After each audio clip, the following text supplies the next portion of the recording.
All right, it looks like we're live. So, Gil, thanks for coming on and taking the time to have a conversation with me. Would you mind telling us a Mhm. little bit about yourself before we get started? Yeah, well, thanks for having me. I'm happy to be here. So my name is Gil Sanders. I am a graduate of Cal State LA. Got my bachelor's degrees in philosophy. Um, I was taught under Edward Fazer, who I regard as one of the best philosophers of this age. Um, and let's see, I started philosophy when I was about 12, actually. Coming from a home in which different ideas were being put forth. I was a Christian, mom wasn't a Christian, and I kind of just had questions, who was right? And I just came across like these forums, and one of them was actually teenspot.com at the time. And we just got into debates, and I just really enjoyed those debates, and I wanted to pursue that more and understand how the world works and what's truth. So that's a bit of my story. Just to summarize it out. So, and I'm a Thomist, just in case you guys don't know. So that just means I follow Thomas Aquinas. I kind of, I've been trained by Edward Fazer, studied under him for about 2.5 to 3 years at Pasadena City College. So that was a really great privilege. I learned a lot from him. I really think the Thomistic system is a beautiful system of thought. I think it coheres really well together, and I think it corrects a lot of modern errors that we see today. So, All right, cool. So, yeah. I'm an Mm-hmm. atheist, by which I mean I don't believe there's any reason to believe in a God. So, could you tell me more about Mm-hmm. Thomism and why you think that is good reason to believe in a God? Okay. Yeah, so hope you don't mind, but I'll probably take about like maybe 10, 15 minutes to explain an argument here because, Thomism has a lot of metaphysical kind of terminology to introduce. So I'm really just going to have to introduce that to you guys. So one of No the problem. arguments Go that I'm ahead. going to, okay, great. All right, so one of the arguments I'm going to use today is known as Aquinas' first way. It can be traced back to Aristotle. It's basically an argument from change. So it argues from change to the existence of God. The thing that's unique about this argument is that it doesn't assume the beginning of a universe. In fact, it actually assumes that it's eternal. So that so from there, it makes it a little distinct from all the other arguments, like Kalam cosmological argument, and that I really like it for this reason. So let me just go ahead and present a more a little bit modernized formulation of the argument. So I'll be presenting each premise to its conclusion, and then I'll be defending each one of those premises.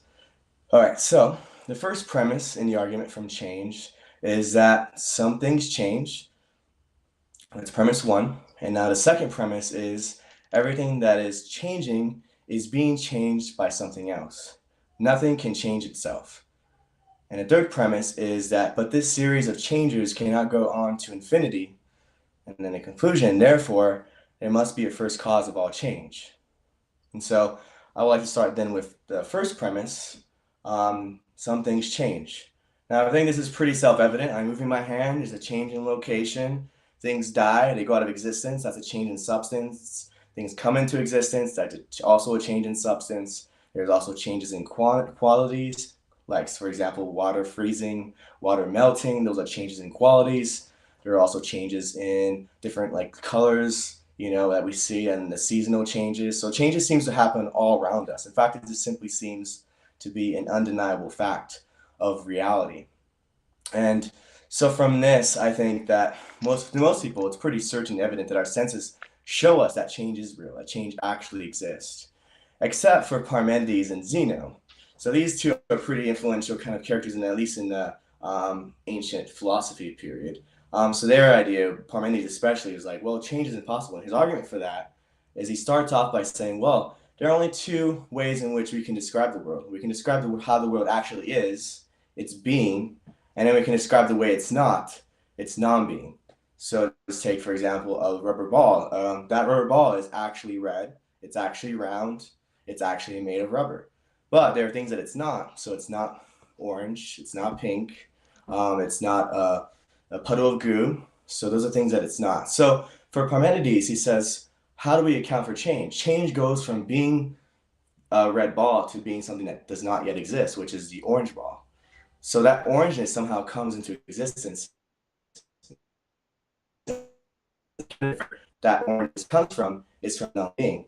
That something can come from nothing. And he says that that's impossible because nothing has no power to give or cause anything and to bring anything into existence. So this was Parmenides' big challenge in a day, and he thought basically this proved that change is an illusion. But Aristotle, like most of us, I think, wants to say, no, this is obviously false. We see change every day. We experience change every day. So there must be something wrong with this argument. And so Aristotle wasn't simply content by saying, oh, we experience change, therefore Parmenides must be false. We have to address Parmenides' argument because he's presenting a rational critique of our experiences. And so Aristotle's response is to say that no, Parmenides is actually giving a false dilemma. He says there's only two types of being. One being, which is how a thing actually is. It's actuality. It's actually rubber. It's actually red. It's actually round. And then the way things it is not. Now, for Aristotle, he introduces this concept. Well, that ignores as a middle ground between being and non-being, and that's potency. Those are potentials. There are potentials in a thing itself that it has, so that when makes it not such that it's going from being to non-being, but it's going from one type of being to another type of being. So for Aristotle, we see, for example, take that rubber ball example again. It has the actual potential, real potential, to be orange. It's a real potential. It's not a non-existent potential. So it's not non-being, but it's not actuality either. It's not being in a sense that it isn't here and actualized here and now. So that seems to refute Parmenides' claim. At least it does a good amount of it, because in order for change to occur, there has to be potencies. There has to be potentials in the thing itself.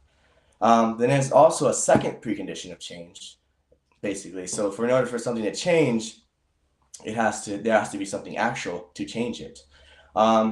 So Aristotle and Aquinas would both say that, well, what is change? What is change by its very nature? So change is ultimately just the actualization of potential. It's something making something actual. So, for example, that rubber ball, its potential to melt into a puddle of goo, is actualized by a very hot object, say like fire. That actualizes the potential in the ball to melt. So this leads us quite naturally then to the second premise, which states that whatever is changing is being changed by something else. Nothing can change itself. So we can see this pretty evident because, for example, potencies, potentials, they have no power to actualize themselves. Potentials depend on actuality to exist. So, for example, a rubber ball has a potential to bounce, has a potential to become orange, has a potential to melt into a puddle of goo, but it does not have the potential, say, to turn into a zebra. There are certain potentials it does not have. So actuality is limiting its potentials. So in order then for that potential to be actualized, it has to be actualized by something that is already actual, like fire, something that already has heat to confer to the ball in order for it to melt. So, and if something were to bring itself into existence, if potencies could bring itself into existence, we should see it all the time. There would not be nothing stopping the potential from actualizing itself. So it just seems absurd then to propose that potentials are actualizing themselves. So we have to say then that whatever is changing is being changed by something actual, something that already has the power to actualize it. So that leads us then to the third premise, but a series of changers cannot go on to infinity. So you have the ball being melted by fire, and then you have the fire itself undergoing change because it's moving, it's having different qualities at every single moment of its existence. And that's explained by, say, the chemical structure of that fire, but that chemical structure itself being changed by, say, an atomic structure. That atomic structure is undergoing change as well. And then we go into the quantum world, where it's also undergoing certain changes in position or changes in state vectors, whatever have you. It's all going through some kind of change. So we're going through these series of changers, but this cannot go on for infinity. And I think an apt analogy that Aquinas gives is his stick analogy. So you have a stick, and that stick is moving a rock, and then that stick is moving a book, and whatever else you want to add to that series. That stick, those items that's being moved, they're only moving insofar as I'm moving them. So if I stop moving these items, they cease movement and altogether. So there has to be a prime mover, some mover that just has to have has the power to change other things without itself being changed. Because then if it's changing and in the process of changing other things, then you have to explain why that thing is changing too. So you have to have some kind of ultimate explanation. Otherwise, there wouldn't be change possible in the first place. We wouldn't observe any change. Um, so I think that this leads us then to the conclusion, which is therefore, the first cause of all change, it must be a first cause of all change. And I would argue that that actually is pure actuality. Because at every moment of these things that we're seeing that these objects have a mixture of actuality and potentiality. But since they're all being moved and changed, so that actuality, for example, the fire has to be moved somehow. It's being moved by the chemical structures. It's moving only insofar that this chemical structures is moving it. And that chemical structure is only being moved insofar as the atomic structure is being moved. So that's something that simply does not have the potential to be changed in itself, so that it can account for why change is possible. And so you might wonder then, why do we call this being God? Like, how does this even get to God? And I think that it actually follows quite nicely from the notion of what it means to be a purely actual being. So what it means to be purely actual, to find that more clearly here, it simply means to have no potentials in its being. It has no potentials to change in its essence and what it is. And so that obviously then entails that, if it has no potential, then it's pure being. It's being in the most general sense. It's lacking in nothing in its being. And so if it's lacking in nothing and has no potentials, it cannot by definition be a material thing, because material things by definition always have some active potency mixed into it. It can change. Every material object, it can either change in a state vector, it can change in some state, it can change in its quantities, it can change in its location, it can change in its movement. It can always undergo certain change, and the only reason it can undergo those changes is because it's a material thing that has potency in it, has potential in it, and that potential has to be actualized by something else. So it can't be a material thing, it has to be something immaterial. Not only that, but if it's immaterial, and then it can't also likewise change, because for the reasons I said before, change requires a potential. And so this being is purely actual, so therefore it's eternal in a very important sense. In the sense that he's completely outside of time. God is not being changed. This purely actual being is not being changed in some way, even though it can cause change in other things. Leads us also to the idea that this being is all powerful, because in order to actualize other things, it can't be decreasing or increasing in its power. So when I'm like going to the gym and lifting weights, after a while, I'm losing my strength. I'm losing power after a while once I'm exerting it, And so I think too, when this God is what this purely actual being is creating, it cannot be such that it is losing its power, it's losing its actuality or gaining in any actuality. So it has to be in some sense all powerful in order to actualize anything. And that also then leads us to, I think, since it's immaterial, since it's eternal, since it's all powerful, I think also it naturally leads us to the belief that it's an intellect, it's a mind, because there are only two possible candidates for what any material thing could be. It could either be an abstract object or it could be a mind. And as we know, abstract objects have no causal power. And number one cannot cause anything to exist. Triangularity cannot cause anything to exist. These are simply abstract objects. They have no power in themselves. But a mind, at least it's a possible candidate, even if you don't want to say that you think the mind is an actual physical brain, but at least it seems to be a plausible candidate for some immaterial thing, at least in theory.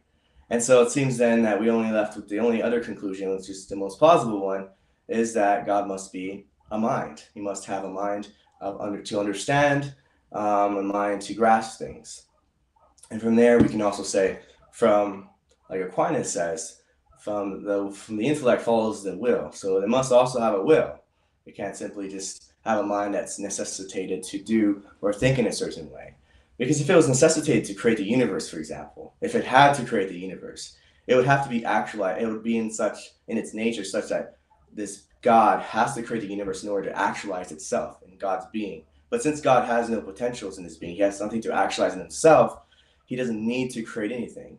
Because if he does need to create something, then this being can't be purely actual. It can't be the first cause of all change. So I would say then that leads us then that God has some kind of freedom in the creation of the world. Since the world did not have to exist, there has to be some being that's such that it's capable of choosing or choosing not to create this being, this world. So then also lastly, then this leads us to that there can only be one purely actual being in principle. It's not simply that there could be purely actual beings in principle. Like there can only be one. And the reason for that is that you'd have to differentiate between two purely act beings. So if you have a pure act being A and a pure act being B, how would you differentiate them? You can't use matter. Matter differentiates it in terms of matter is located here, it's located in here. So we have two different objects that have maybe the same essence in some way, like two pencils. They may be identical in every single way, but they're individuated or they're differentiated in terms of their matter. But this being, as we know, just simply does not have matter. Nor can we say it's a difference in metaphysical properties that this has, like say this A has a metaphysical property that B does not have. Because then you're saying that this being A, pure actuality, has more purely actual in its being than B. And it's impossible for that to happen because it's supposed to be purely actual. There's no aspect of its being in which it's limited.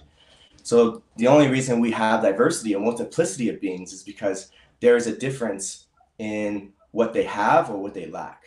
And since pure actuality, if we have two pure actual beings, they're just pure, they don't have any of those lack. They completely have being in its fullness. That's what it means to be purely actual. So we can't differentiate them in principle. So it's kind of like saying, for example, if I had, say, a concept like bachelor, what is a bachelor? We know that's an unmarried male. And then I had a concept, another word called schlob.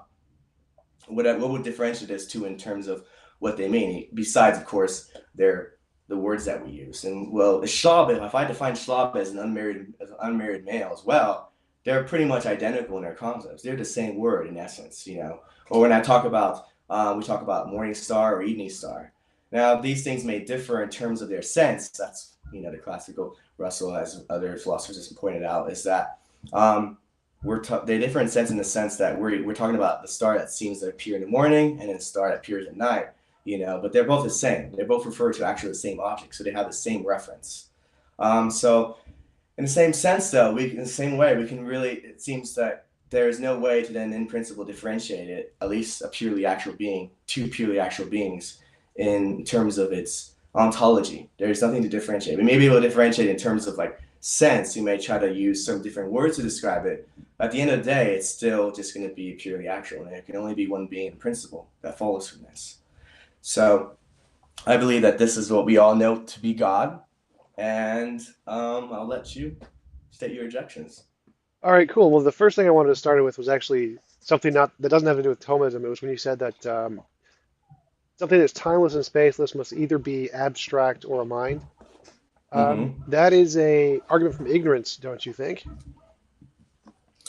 I think in terms of arguing for ignorance, I don't. So I would say in terms of it's at least plot because we're trying to say what are the most plausible possible candidates that we have. I'm not saying necessarily. I don't have to say anyways that this exhausts the possibilities necessarily, but I simply have to say, well, this is what we know to be possible. And so among those things that we do know, this seems to be the most plausible explanation. Now we get into a more advanced Thomistic argument. I know I'm borrowing from Leland and Craig, so this is typically not the way a Thomist would argue, in fact, in terms of arguing for the intellect of God. In fact, we would probably argue more in terms of like the fifth way, argues in terms of teleology, final causes. So in terms of final causes, things pointing toward a certain end, that implies that there has to be an intellect. I just didn't want to do that because we'd have to introduce a lot of more terminology.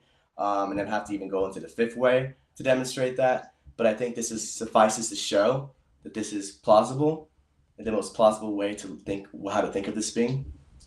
Right. So my objection to that would be we do actually know of natural things that can exist outside of space and time that aren't abstract objects and minds. Neither of those can actually exist outside of space or time, given philosophy. So like in the amplituhedron, which is a theory by Nima Arkani-Hammad in physics, that's where space and time emerge from a more fundamental natural thing, which is called the amplituhedron. And Sean Carroll poses a theory called emergent space-time, same thing, where space and time emerge from other things. So we do have examples of things in physics which are more supported than any philosophical concept that can exist outside of space and time. But yeah, that really has nothing to do with Thomism, but it's just a trivial point. So to go into I mean, Thomism, yeah. Um, Okay. I So I just agree want with. to push back a little bit on that, All right, if that's okay. sure, So go I just for it. want to ask I just want to ask some some questions about it. So what does it mean then for an object for a natural object or being to be outside of space and time? What is it? What is it? Is it a concrete, definite being? I mean, does it have like, is it made of matter still? Like, what are we proposing exactly? And what is your conception of matter? What is their conception, namely, of matter in that case? Because if the thing about physics is that it gets increasingly abstract. So if we're talking about mathematical models and stuff, you're not really describing any ontology. You're simply describing certain things in the mathematical quantitative sense, but that doesn't tell us anything about what it is. And so that's what Um, I would ask about what is it exactly that we're talking about. well, that's the thing is that physics doesn't answer Mm. the ontology question. It's purely epistemic. So it says this is what we know Okay. so far. This is what we can represent, and then we call that Mm-hmm. ontology. So like we call Right. particles an existing thing when really they're just Mm-hmm. made of like energy, and we don't know what energy actually fundamentally is. It's just energy. That's all we can do is Mm-hmm. describe it as saying it's energy, Mm-hmm. but we don't really know what energy fundamentally is. So it doesn't Mm-hmm. actually answer the question of ontology. It just says space and time are physical things that we can measure and represent, and they're parts of the universe, and there's something more Mm-hmm. fundamental. We know there's something more fundamental. So it So doesn't what is actually, it? Mm. we don't know. Oh It yeah. doesn't it So. doesn't Mm-hmm. say specifically what it is. It just says we know Mm-hmm. here's what space and time is, and we know there's something more Mm-hmm. fundamental than those things. Okay. But what does it mean to be then physical? Because you said that these are physical items. So what does it mean to be physical under your view then, or at least under these scientific views that you're appealing to? It just means measurable in some sense. So it's Measurable. just Okay. discernible through the known laws of physics. So all of these different theories Mm-hmm. are combinations of principles, particles, and laws in physics that Mm-hmm. have been measured. So Mm-hmm. these are just different combinations of those. So it is a measurable, physical, or natural kind of a thing. Mm-hmm. And so this world that's outside of space and time, it's measurable then in some sense. Yep. And so if it's measurable, then it has a quantity, right? And so if it has a quantity, then it has some finitude, I would say, in it, some actuality and potentiality in it. And so I don't think that this would necessarily circumvent the argument. I think it necessarily still has to have a mixture of active potency. But I know you're gonna probably want to get to the Thomism, so that's probably where you're That's a, gonna want that's to a good address that's later. a good So, segue into Thomism. So in yeah. regards to Thomism, I agree with Martin Luther, who said that proof by assertion is reliance over style over substance, and Mm-hmm. it's not really a form of evidence. Mm-hmm. It's what Martin Luther said was, "It seems to me, I think so, I believe so," is essentially his Mm-hmm. summary of Thomism. And so when you say things like being and non-being, act and potency, essence and existence, Mm-hmm. these are all reifications of abstract objects. Like change isn't a thing. There is no essence of Mm-hmm. change. Change is just an abstract description between other things and how they interact. So like particles move through time, we call that change, but change isn't a thing itself. It's like, for Mm-hmm. example, up isn't a direction. We can say an Mm-hmm. object moves and say, well, this is going up. But really, up isn't a thing. It's just an abstract relation we give to the object, and usually gravity or something. Mm-hmm. So, Mm-hmm. like I could say, phlogiston is the essence of everything going up. And so, oh, that thing's going up, therefore it has the property of phlogiston. And Mm-hmm. this leads to some kind of instantiation of phlogiston-ness that must exist in the universe because it's describing all the things that go up, therefore, and this instantiation would indicate the flying spaghetti monster or something like that. So essentially, Mm-hmm. you can take any abstract quantity, give it a title of a property, and then use that property to indicate some kind of um, increase or relation to indicate the instantiation of that property.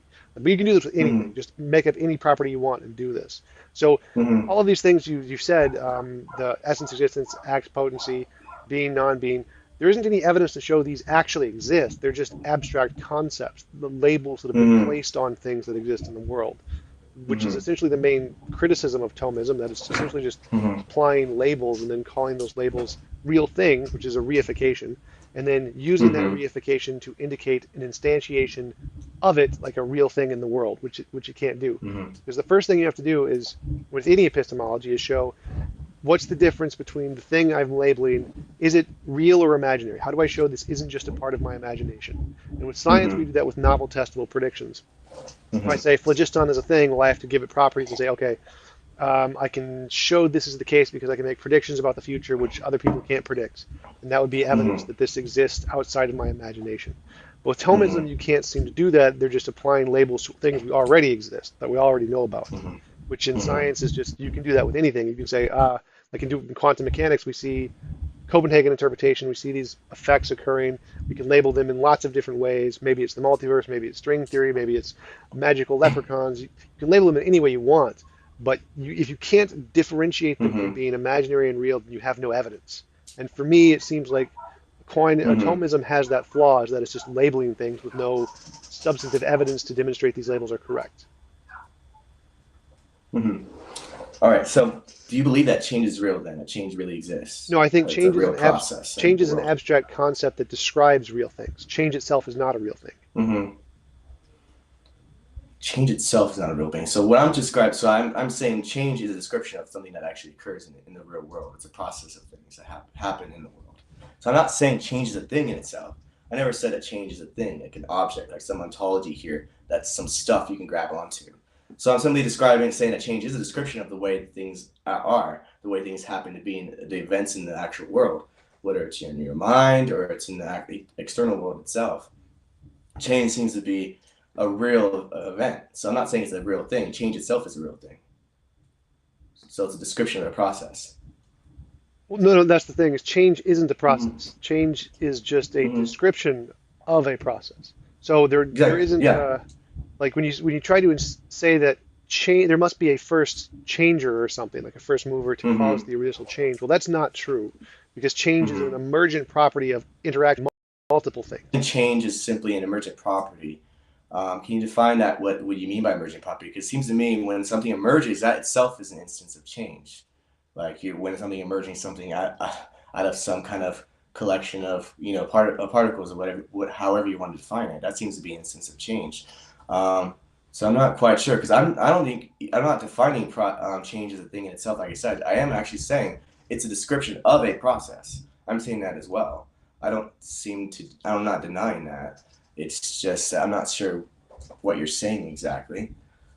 So it's an abstract concept. Abstract concepts Mm-hmm. don't exist. They're not real. Mm-hmm. So you can't use an abstract concept to try and instantiate a real thing and say, well, because there must be change, there must be a changer. That's it's Mm-hmm. I forget. Wait, so change is abstract? Are you saying change is an abstract object? Yes, uh, yes. I wouldn't say it's an abstract object. I'd just say it's an abstract concept. Abstract concept. Because I'm not a Platonist, so I Okay. don't think there are actually Yeah, oh abstract right. objects. Right. I feel like that's really strange to say an abstract object is change. Like the number one, it doesn't undergo any change. It seems to say that in order to define change as an abstract object, that seems to go against common sense. I mean, I'm moving here. It doesn't seem to be an abstract concept. It's not something that's just in my head, unless you want to say it's just like ideas, if you're like an idealist or something of that sort. And Well, even in right. that case, Let but me clarify a little bit. So mm-hmm, when we move, that is mm-hmm, something. But what that is matter and mm-hmm, energy. There's no change. Change isn't a part of that. mm-hmm, We just label it change. So this mm-hmm, is all matter and energy interacting in some way in space-time.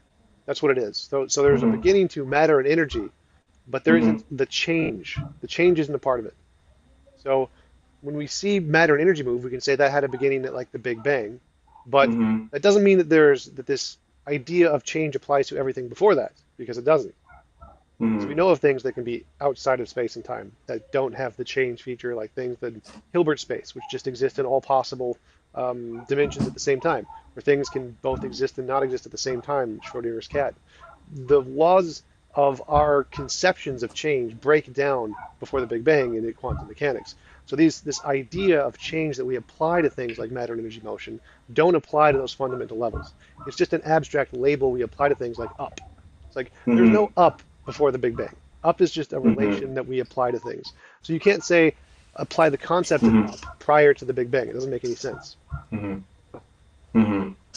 Okay, so that seems to really relativize. Okay, I can understand the up and down analogy, I suppose. It depends on what, relative to your position, what you're talking about, what up or down is. But then it seems like in how you're explaining, change, matter and energy interacting in itself, the instance of change that we're talking about. So I'm not saying it just seems weird to me because it seems like you're taking change as this concept and I'm just reifying it, but that we I'm just change just picks out a process. So if you're picking it's just that word the word that we say change, that's just picking out a certain process in the world, and that process is going to be matter and energy interacting with each other, or Right, right. whatever the objects of our sensory experiences are occurring. It picks out So a that's change. process. It's not all Mhm. processes. You're applying them to all processes. It's picking out a Okay. process, and that process Hmm. has a beginning because it's the process of matter Okay. and energy. But it doesn't Right. apply to all processes. That's the difference Hmm. here. Is you're taking an abstract concept, labeling Hmm. this one process with that abstract concept, and extrapolating it to all processes.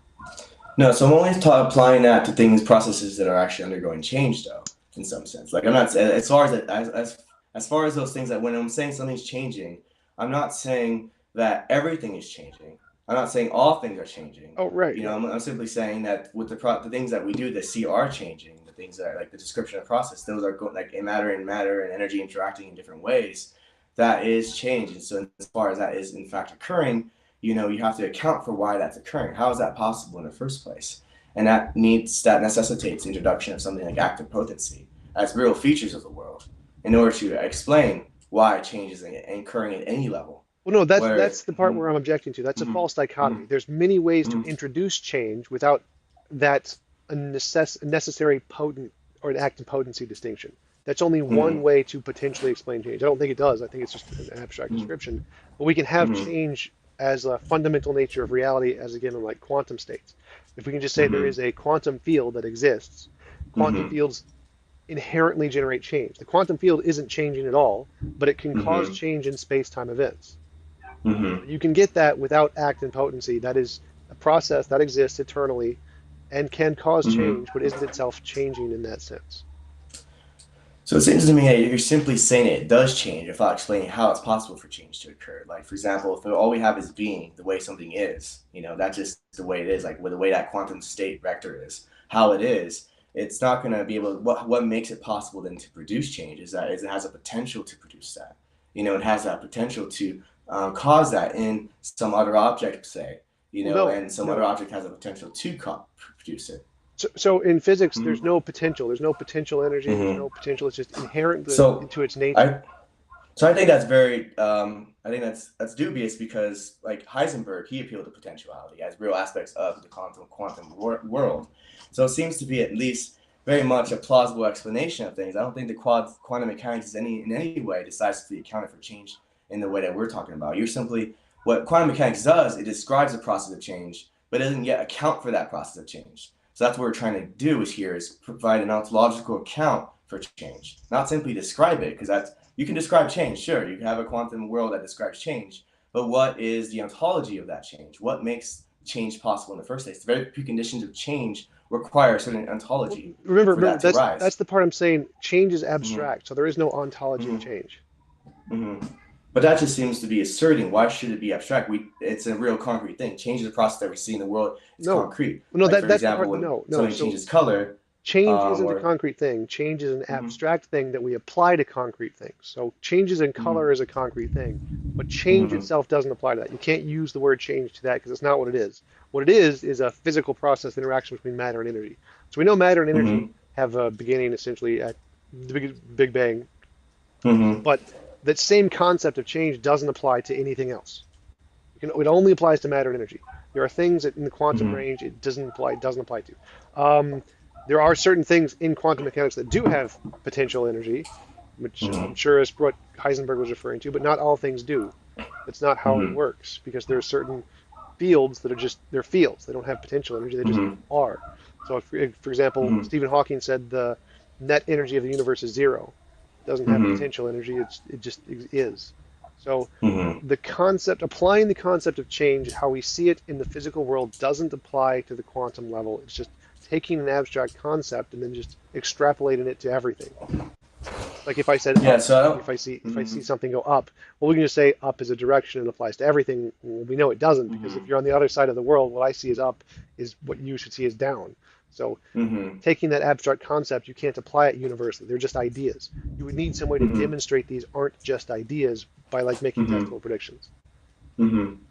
Okay, so you acknowledge though that this change that I'm referring to actually exists in the macroscopic world at the very least, correct? You Right, acknowledge right. that that is real of the macroscopic world, but you're saying that of the microscopic world, it just simply stops applying. So that's what you're kind of saying. Am I understanding that correctly? Yeah, sort of. So there Mm-hmm. is a thing that we label change, but change isn't a thing. Mm-hmm. And the thing that we Mm-hmm. label change is real, a part of the world is matter and energy, and that definitely had a beginning.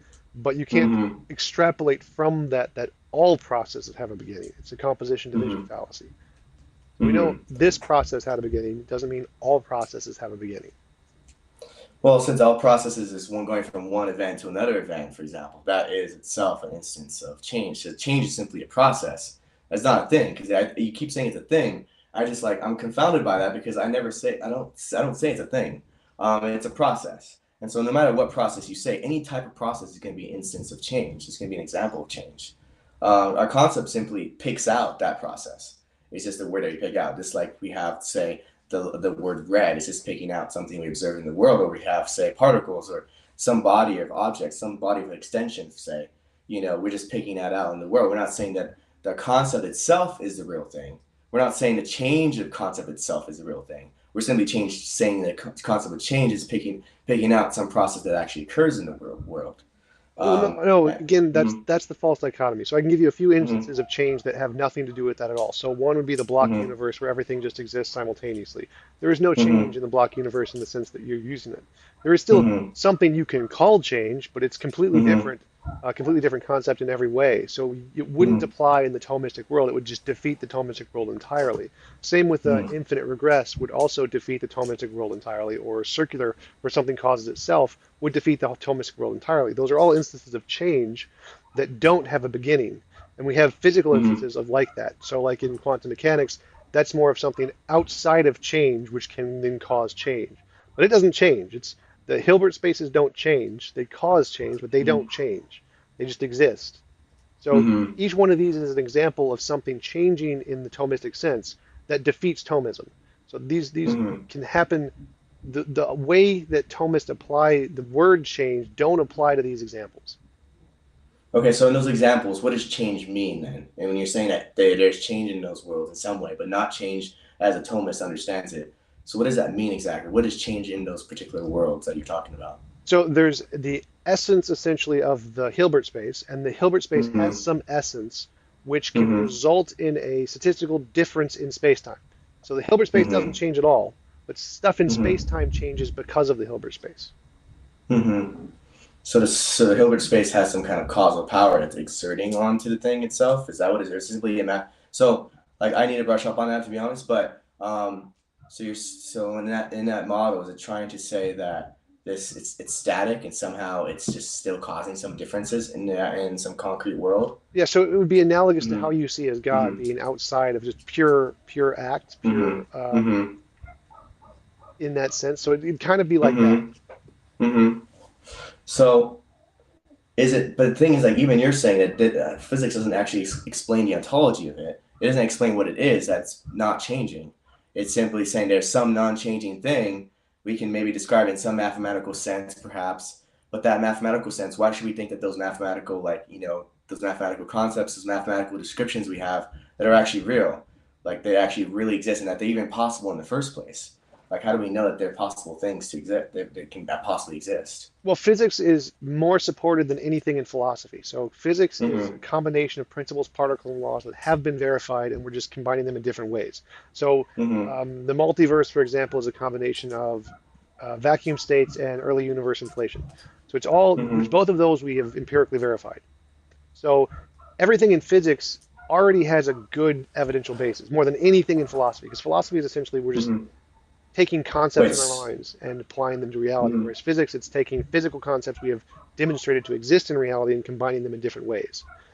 Mm-hmm. So does that make sense that physics is more supported than philosophical assertions? Physical theories are more supported than philosophical theories. So I don't think that would work though, because physics just has to assume certain categories, the way thing actually is. There's actuality, the way something actually is. It has to make use of those concepts. Like there are very preconditions of physics depends on the metaphysical understanding of the world. And so when you say that it's more supported, like I just think it's a little too dismissive. Like we have Heisenberg, who just simply did not say, "Oh, potentialities exist in the macroscopic world." She appealed to it in the microscopic world. He said it makes perfect sense of the quantum world. And he's a very well-renowned physicist who appealed in this way. So we have him saying, for example, when we talk about superpositions or the collapse of the wave function and all these things, these are best explained by potencies. These state vectors are actually describing potentials of that system. So superpositions, for example, are just simply there are different potentials to be in certain areas simultaneously. Potentials can be have different contrariety of potentials simultaneously in potency. So that's what Heisenberg was saying. And I just don't think that this is immediately settled science. Like somehow physics has just simply dismissed it.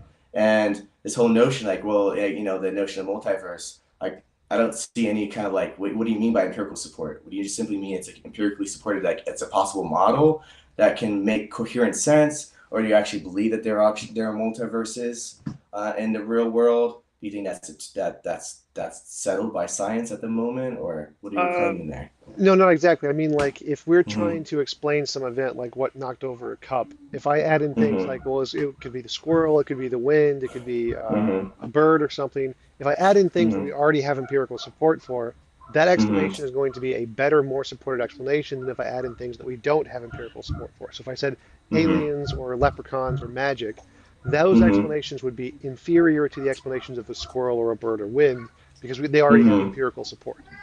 So in the case of physics, they're adding in things that already have empirical support, like a bird or a wind.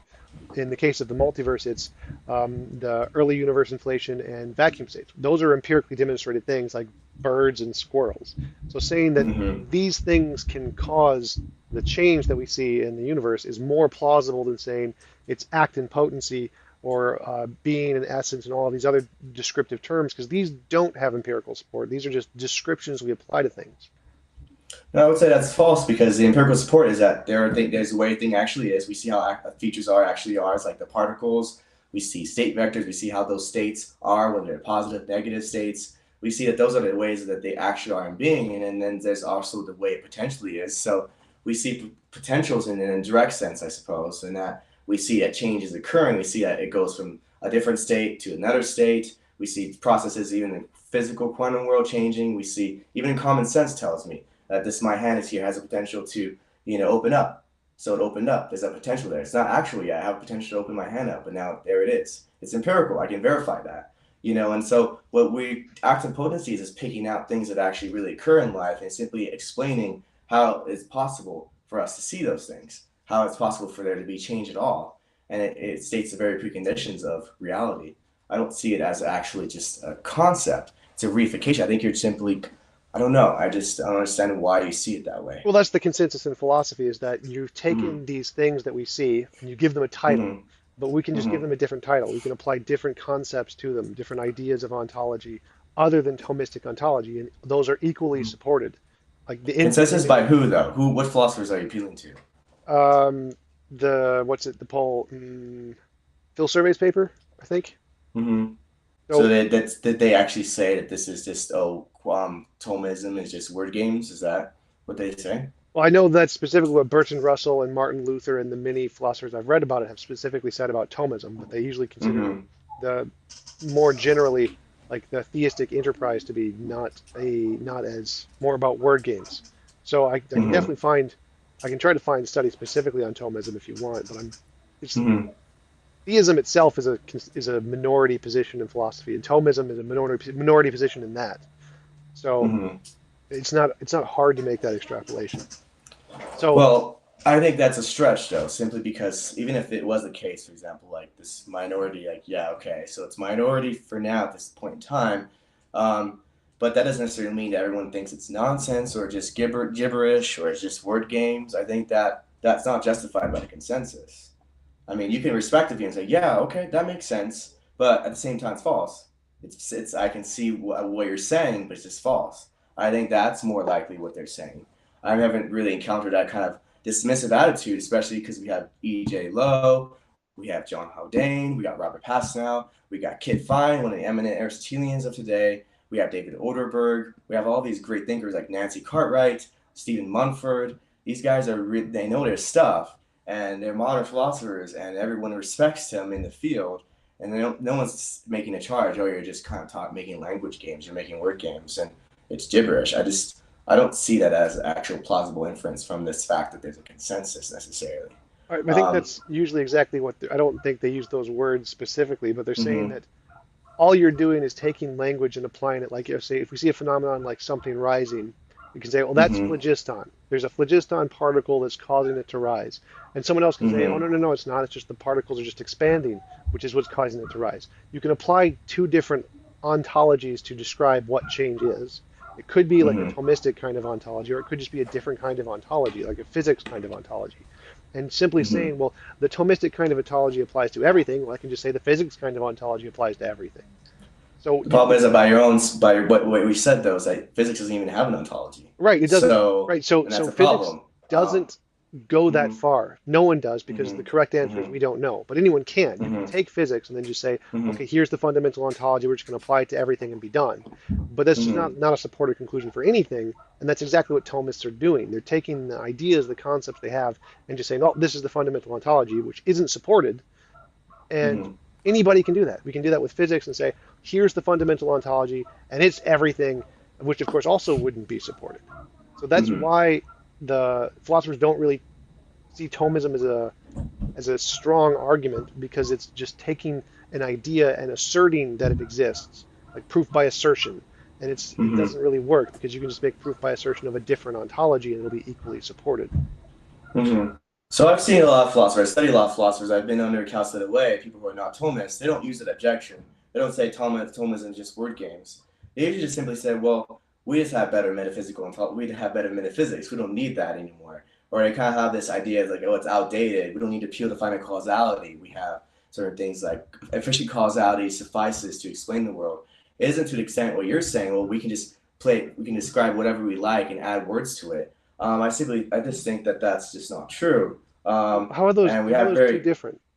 Because when you're saying we have mhm, different metaphysics, we're saying we have different yeah. ideas, different word games that we can play to say, well, here's what they are. And these are more supported, they're saying, is that So we have better well, that's metaphysics. your projection though onto the metaphysics like landscape because when they're not saying, oh, we just have different ways of describing it. They're just like, well, this is the better way. This is the truer way. They're not saying we're just playing word games. We're not saying, oh, I'm just going to describe it this way, blob, schlob, and that's it. Metaphysics is not simply doing that. It's like it's actually really trying to actually get to the heart of what is like, accounting for actually how change occurs. So, like for example, being is not a made-up word. It's common sense. It's not like you can describe it some other way. It's the way something actually is. It's actuality, how a thing actually is. It's round. It's rubber. A particle is actually of this particular sort. It's of this particular charge. You know, you're describing things that it actually is. Being is a real category. Non-being, the way things are not, is real. Is in some sense actual. It says something true about reality as well when I say that you're not a zebra, you know, you're not, I'm not, I don't see a zebra sitting in front of me right now. That's a true statement. That's that the zebra is non-being where at this moment here. What's being is here is Tom. That's the actuality at this moment. That isn't just made up words. Those are actually just picking out real empirical claims about the actual world, things that has to be in order for there to be any world at all. So if there is no actuality, there can't be any experience. There can't be you. There can't be any existence. Actuality is fundamental. Being is fundamental.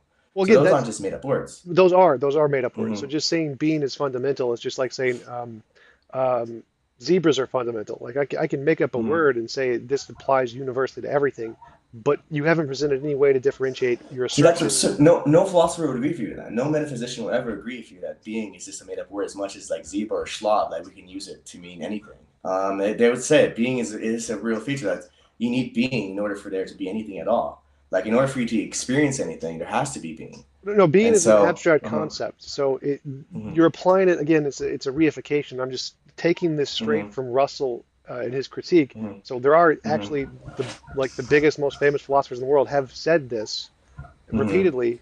Even modern philosophers say this, and I can get you the quotes because I have them. Because I Mm-hmm. actually use them against my debate against Ben Arbour. So Mm-hmm.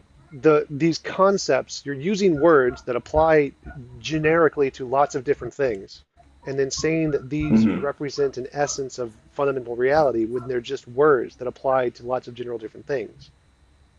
Mm-hmm. Wait, so you wouldn't say, for example, that you are a being. I would say that, That but it doesn't you mean are being okay. is a So thing. then being is real then, because you are a thing. Like you are a type of thing. So being in self, you have some being in you Like have being in you. like So you don't. You're, I would say this cup is solid, but it's uh not. huh. 99% of it is empty space. So when I say Right. I am a being, it essentially falls into the problem of identity and the problem of the heap and Theseus's ship. Like no, There isn't that thing. There isn't a I am a being there. It's just an abstract description we apply to things. And there's lots of problems with that description, like where do I end and other things begin? We have no idea. It's just, and what does matter begin? Is matter even real? Are we in an idealistic universe? Is there like a Hilbert spaces? Are we all just a probability wave or a holographic universe principle? There is no being there. We have no idea what is actually there. We're just giving it labels and saying it is a being because it's useful for us. It doesn't mean there's an essence of being there. So you're saying then, okay, I'm trying to wrap my head around this, so you might have to be patient with me on this. So when I'm understanding being is I'm simply saying anything that exists in some way, you know? So you're a thing that exists, so therefore you have being. I'm a thing that exists, therefore you have being. That particle is a thing that exists, therefore that particle has being. I'm not understanding it in any other different sense than that. And so I don't think that contradicts anything that you said from what I'm understanding. It simply seems to be being is fundamental to the world. It's then there without being there is nothing. That's just we can't. I feel like those are fundamental concepts, and I mean, you might appeal to like Russell, and you're appealing to Russell here, and I don't think Russell would make this disagreement. He wouldn't say there is no such thing as being. Being is just simply a mere fiction. But if he did, he'd probably be following maybe Wittgenstein, who did believe that this is all wordplay games, at least at one point in his career. The Well, case, and I'm that's more just you're just specifically selecting.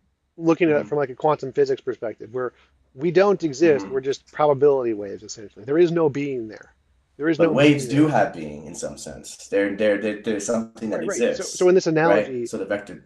in Hmm. this analogy, I don't exist. The waves exist, and I am just Hmm. essentially a description we apply to something of the wave collapse function. There isn't me there. I'm not there. It's just a Hmm. wave collapse function. So Hmm. when we apply the word being to me, it's just an incorrect application of the word, like when I apply the word solid to an object, because Hmm. objects aren't solid, they're 99% empty space. So, Hmm. so it's that concept of being is something we generally apply to lots of different things, but it just doesn't Hmm. apply to lots of different things. It's just an abstract So, concept.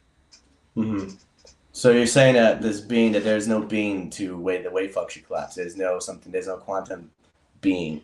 Oh, There's no, no, no. no way in which the quantum is. So I'm saying if you use the word being to describe something like me, that could be Hmm. false. And here's one way it could be false. Now you can still abstractly use the word being to describe just anything, but the point is Hmm. that could also be false. So when you apply the word being to things, it's because the word is so abstract and not a well-defined term that you can apply it to anything you want and then claim that that is the essence of being. It's not actually evidence that there's an essence of being. It's just the term is so not well defined that you can just apply it to Hmm. anything you want. And Hmm. and then extrapolating from that non-well defined term to some instantiation of a pure essence or actuality isn't evidence of that existing. It's just you have a non-well-defined abstract term which you can then extrapolate to anything you want, or to something that Hmm. you want.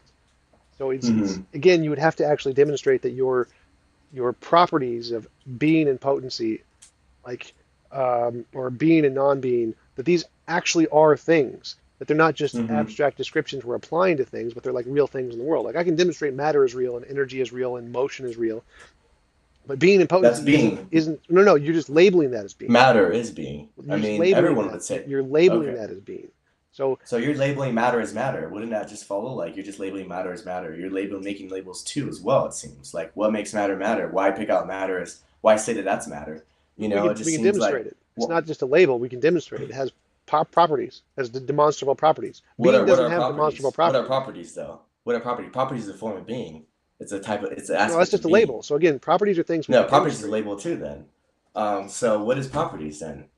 So If so like we can't say anything if being is just an abstraction, you're reifying properties. It seems to me. Like you have to reify. If you're gonna say that being is a reification of reality, then properties are reifications of reality. Even saying matter is a reification of reality. Like you can't get around that either. If you're not gonna make any ontological claim about the world, everything that you say about the world, even if it's science, is gonna be a reification necessarily. well, no, not exactly. So it starts off as there are things in Mm-hmm. our head and there are things in the world, and the things in my head Mm-hmm. are concepts, and then we take those concepts and then we reify them and say, well, do these apply to the world? And then we have to verify them. And Hmm. if we verify them, it's no longer a reification. We can demonstrate they exist. So it's not a Hmm. reification after we demonstrate them. It's an actual empirical object. So we start with conceptual objects and then reify them hypothetically, and then we demonstrate them to show they're not just reifications. That's the difference. In science, we start with concepts just like in Thomism and any other ideology, but then we show that these concepts actually apply to the world, and they're right, and they're not just concepts, whereas opposed to Thomism and many philosophical ideas just appeal to the concepts themselves without ever demonstrating they're more than concepts. So if they're not just concepts, then they're actual things that exist. So therefore, they have being, No, being is right? just a And the label again. concepts, So you can only say it's an right? actual thing in the world after you demonstrate it's an actual thing in the world. Right. So if we're talking about like say cats, it's an actual thing, Right? right? You agree that that cat Yes. has an actual thing. Yes. So therefore, it has being. No. Like that is a No. So being. being is again label. You gotta actually demonstrate Mhm. being corresponds to something in reality. So you're gonna have to give a property definition. You have to give a testable predictions. And if you can't do that, then it's just a label. It's an abstract label. So you can't say being is a thing out there until you actually demonstrate it. Being is a thing. It has properties. So you can't. That same reason says you can't demonstrate. Okay. So properties. How do you demonstrate a property exists then? What's your process of demonstrating that properties exist? Because Now, properties are very general. Properties are very general features of the world, just in the same way that being is. And so being is just like the most general aspect of something. And it's just like, oh, that thing has being. That thing has existence. It exists. That's all we're saying. We're not saying anymore. We're not making this conflict. We're not even introducing essences necessarily yet. I'm just simply saying. I'm not even saying, oh, this being here, this cup has solidity. I don't know. It could have different a kind of being. Maybe it has being in terms of like some particles roaming around in certain ways, and those particles are the ones that actually have true being. Maybe so. But regardless, you have to appeal to being at some level of reality. Because the concept is just common sense. I don't. Everyone seems to agree it has being. That's how what differentiates things from concepts is that something actually exists. It's an existing thing. That just is what it means to be a being. It's something that actually exists. And those so like I don't see where you're getting this. so the way I demonstrate actual properties is novel testable predictions. We say this thing has this property, and Hmm. we can demonstrate this because if it has this property, I can make this prediction, and if this prediction is right, then that's a reason to believe it has property X or whatever. Being doesn't have that. Being is just an assertion. You asserted that being is the most fundamental thing. It may not be. There could be something more fundamental than being. We just don't know about, or we can't No, I imagine. can verify. I can verify being. I see the cat that exists. My exists. I see you exist. I just verified being right now. No, and that's Being has that's just an been verified. observation, not a prediction. So you'd have to say, if being is true, then here is something about the world I can predict that we don't know yet. Hmm. So So like I feel like you could still say the same thing about properties. Then still like okay, can you discover properties in general? Because properties is a general concept. no, you can't discover properties It's. in general, but you can discover independent Hmm. properties. We're just labeling them properties. We're not Okay, like independent. assessing Okay, so now I property. can I can then discover independent beings in the same way though. Like when I'm talking about beings, I'm talking about this particular being, that particular being. That's what I mean by being. It's evident to the senses. Like if there is no being, prediction is that there would be nothing to observe. If no being exists, there'd be nothing to observe. But since something exists, necessarily there is being. So we don't actually demonstrate properties by describing things in the world. We demonstrate a Hmm. property and a different property, and then we label these properties. The label of properties isn't supported by evidence. It's just a made-up label, just like being is a made-up label. So there isn't such a thing as properties. There are specific instances that we call certain things like matter and energy, and then we label those categories as properties. But properties don't exist. Properties is just an Hmm. abstract description, just like being is. So we can't demonstrate Hmm. properties just like we can't demonstrate being, but we can demonstrate matter, and we can demonstrate energy, and we can demonstrate spin, and we label those categories as properties. And we can label them as being. That doesn't mean being is a thing. Hmm. It doesn't mean properties are a thing. We can't just So you're extrapolate that. labeling you're labeling these things matter. Then you're just adding those terminologies to it, right? You can't really prove matter itself exists. Is that what you're gonna say as well? Te- Because te- matter is a type of being. It's a material being, right? You're gonna talk about matter. What is matter? Matter is a material being.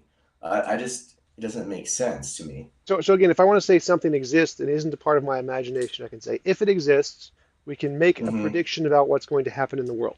So if matter exists, like if I drop this cup, it'll make a sound. If I drop it and it makes a sound, well then we have reason to believe it Hmm. exists, and we can label that as matter. Now, of course, it Hmm. could just be a probability wave or something if we go to quantum mechanics, Hmm. but we do have reason to believe matter is real because we can Hmm. demonstrate it is different from our imagination. We can't do that Hmm. for being. We can't do that for properties in general. We Yeah, have matter is being. So you just did it right no, now. no, I you're just mean, labeling it. So that again, is. if you want to claim Ma- this property of being, you have to show mhm. if being is real, then what can I make? What novel prediction can I make to demonstrate being is real? You What can't do you just label understand being things. to be? What do you understand being to be? Because It's a label. like it just It's a seems. label. What does it mean though? Like what It's is being? anything, the existence of It anything, doesn't mean anything just that exists. anything. It doesn't just mean anything. It just means anything that does exist. So Right. that that it's just and then matter is anything that's quantifiable, right? You're just defining matter in that particular way. So I see the Um, whole thing is parallel. If you want to say matter, material things, right? He said physical because earlier you defined physical things as anything that can be quantified. Anything can be quantified by our mathematical models and stuff. Um, so I just don't see it as anything different. There seem to be completely parallel things, cases here. I'm not following. Could You, you go through that one more time? okay. So, when you're talking about matter, like when you're saying, because I'm defining being as just anything that exists, right? And I ask you what is matter, and you define that as something that's quantifiable. You're saying something. You necessarily have to introduce the being part because any being is a something. But anyways, going to, basically the point is that you're defining matter in a certain way. You're saying being is something that it has a quantifiable being. You have to say that okay, this is something that exists. Matter is something that exists. And I just don't see how you can go around that. I mean, it's parallel cases. What do you say matter is when you say matter exists? I can just say, okay, matter exists. Sure, that's being.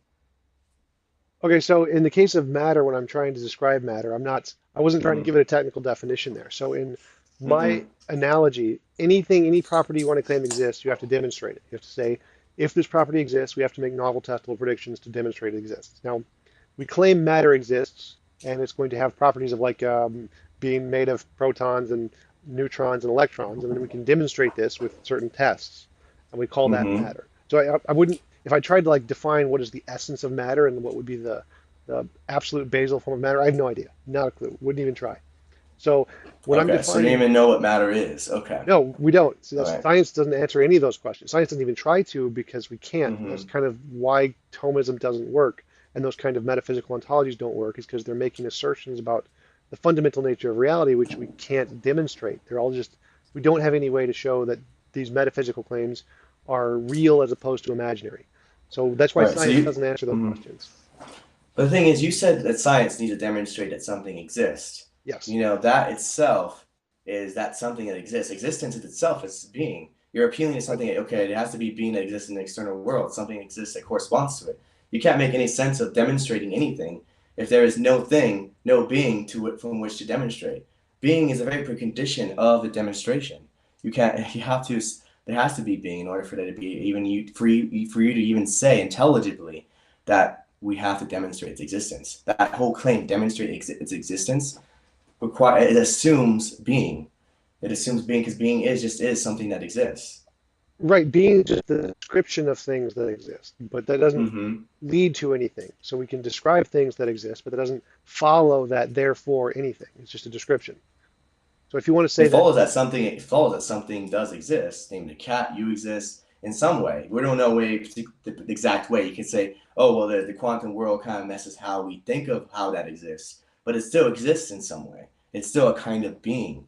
No matter what you appeal to, whether it's matter, whether it's energy, that exists. And insofar as it exists, it has being well, that's necessarily. the part. It exists in some kind of way. Like there's lots of Mm-hmm. different ways it could exist. That's the Mm-hmm. problem, is that we don't know what the ontology of what existence is. It's just a label we apply to things. There's lots of, Mm-hmm. you're right, there's lots of different ways it could exist. And just calling all of Mm-hmm. them existence is just vague. You can't do that because Mm-hmm. each of the different ways of existing could have different consequences and lead to different ontologies.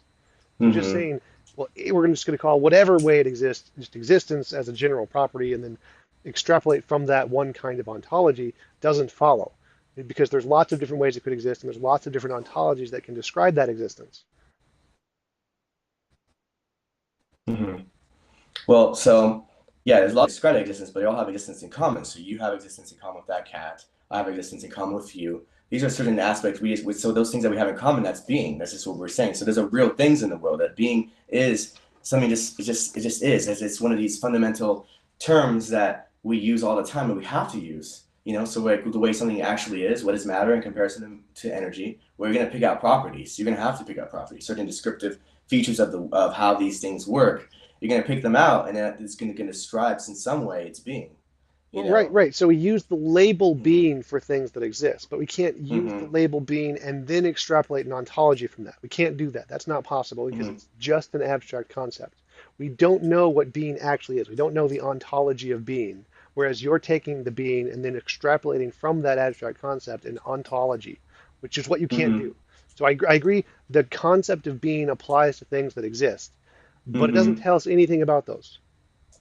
It could be, there's lots of different ways they could exist. There's lots of different ontologies that could explain what being is. It's just a label Mm-hmm. we give to things. So, Mm-hmm. so when you're taking the concepts of being and non-being, essence and existence and act and potency, and then extrapolating from these an ontology, which is only one possible ontology that can explain all of those things with different labels. They use different concepts to describe what those are. And that's the problem, is that there's lots of different ways to explain being. There's lots of different ways to explain change. There's lots of different ways to explain motion. There's the way that you're interpreting them as just general concepts that apply to a specific ontology is the part I'm objecting to. Okay, so first thing to be clear, right now, for now, I just want to focus on being and non-being. We're gonna know potency and stuff like that for now. But so if that's the case, then I'm just saying I understand what you're saying. The different ways in which a thing could be. There's different ways in which a thing could exist. They can different exist in different ways. But the thing is that they all these things have in common is that there are things that exist. There are things that have being. That's what they have in common. These are the features that they have in common. So like it seems like it's not. No, no, no, no, There's no, no, no. no, no, no. They don't have that in Mhm, common. That's just a label we mhm. apply to them. That's not. It's Hmm. not like a. So the cat and you don't have existence in common. You That's guys a don't both label we exist. apply to the cat. We don't know what that means.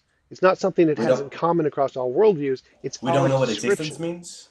No, we We don't know don't what know what existence existence means. means? No, we don't. We have Really? no idea. Okay. Like it could be particles, it could be waves, it could be idealistic, it could be all kinds of things. We have no idea what the fundamental nature of existence is. It's just a label we apply to things that we Mhm. interact with.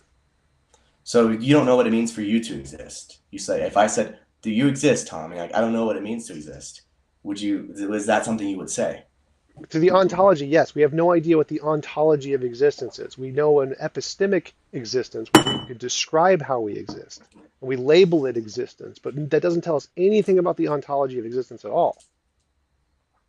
Yeah, but it's we know the concept to exist is something to simply be real. It's just like I exist, like unlike the concept of like unicorn, we can differentiate those two, non-being unicorn and me. I exist. Unicorn does not exist. It's simply a mental concept. These are two different things, and so we know existence is something like I am, since I exist, and we can differentiate in terms of relating them together. So we know the difference between the two. We may not be able to give precise. Okay, let me give an exact, precise account of ontology, but we need to know what existence is in general. At least we say, okay, this thing exists, this doesn't exist. It has to, because you appeal to it all the time in order to differentiate between unicorns and science, the conceptual, empirical, and metaphysical claims that you have in your philosophy. Um, so I think existence is just simply fundamental. You have to assume that there's some sense to be made of it. It's not just a term, not just a meaningless term. Because you can say I exist Well, in a very there's meaningful way. there's there's the It makes problem it when makes you a very say important ontological claim too. When I when say you I say exist, I am ontologically differentiating myself from a unicorn. when you say existence is fundamental, that is false. We know that there is a Mm-hmm. thing that is existence. We don't know if that's fundamental. So if I say a solid is fundamental and I hold up a cup, clearly this is solid because I can touch it. Well, no, it's solid isn't fundamental because we know it's not solid. It's just a combination of more fundamental things we just haven't discovered yet. So when we label things existence, that doesn't mean existence is fundamental. There could be something more fundamental than that, a different thing that we don't know about.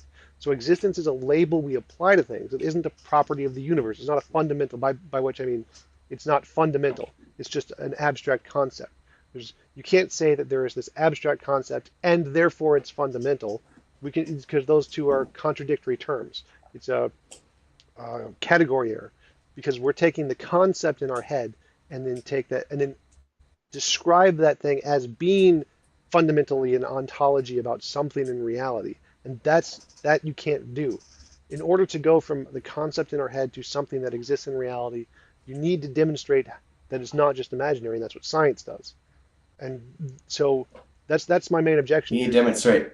So in order to demonstrate, so you have to say it has to demonstrate. You're assuming that existence is really important though. It's fundamental. Either something exists or it doesn't exist. That exhausts all possibilities there, right? Either something exists or it doesn't exist. So Yes, it but really that does, tells us existence really does describe all the no. fundamental aspects of reality. So no matter what, like if you say that there is something even more fundamental than existence, that's just existence. You're just appealing to something great, some other thing that exists. I don't like existence is just something that exists. Like whatever you take, whatever we discover or whatever, it's just going to be something that exists. There's no Existence way around is a that, or it doesn't label. exist. Existence is a Hmm. label for things that exist. It isn't what existence is. It's the Hmm. confusing the Well, I'm not idea. saying the label itself is what existence is. I'm simply saying that the label picks out what existence is, and we understand intuitively through common sense, or in our own experience, in fact, what existence is. Compared to say a unicorn, we know that in terms of the relating these two differences to these two different things together. Again, these are related in Um, our head. These are only concepts. This mhm, is not. This does tells us mhm. nothing about ontology. Not just the concept. So the concept is picking out something that really exists in the world, something that really is. So there is existence in the world, You're right, and but namely it tells us nothing myself. about it. It tells us Mhm, nothing what that is. It doesn't tell us anything about that. mhm. We can Well, get yeah, no but knowledge of okay. that. It does tell us something about something. I exist. That tells me that compared to existence, existence is something that actualizes being. And so compared to like unicorn, we know that existence is different from something like imaginary things. It does. We do know something about it, namely that it's not imaginary. It's something that exists externally to us, independent of our minds.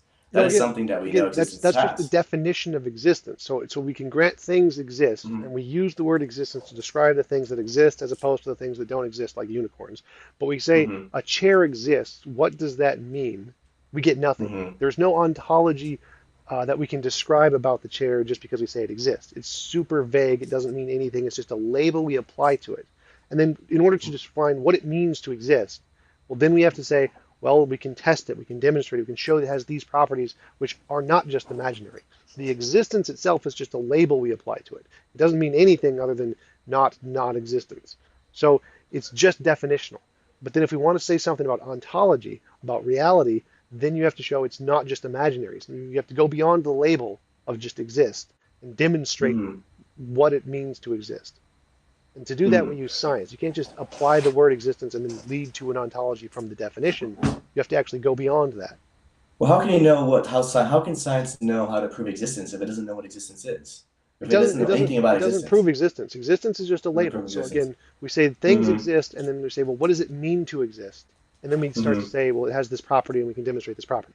And that's what it means to exist. That's Mm-hmm. what we mean when we use the word existence, is that it has these demonstrable properties. So Mm-hmm. it doesn't demonstrate existence. Existence is just a label. It's a label that picks out the existence because like that's what science is doing when it's picking out these properties. It's picking out existing properties, right? I'm not. I'm not Whatever we sure. I'm not do. sure why. I don't know what about my argument you're not getting here. So anytime you use Mm-hmm. the word existence, it's descriptive, not prescriptive. It's just saying we describe Mm-hmm. that this thing has certain properties, and we can Mm-hmm. define those properties with science, and that's the Mm-hmm. end of existence. Only that.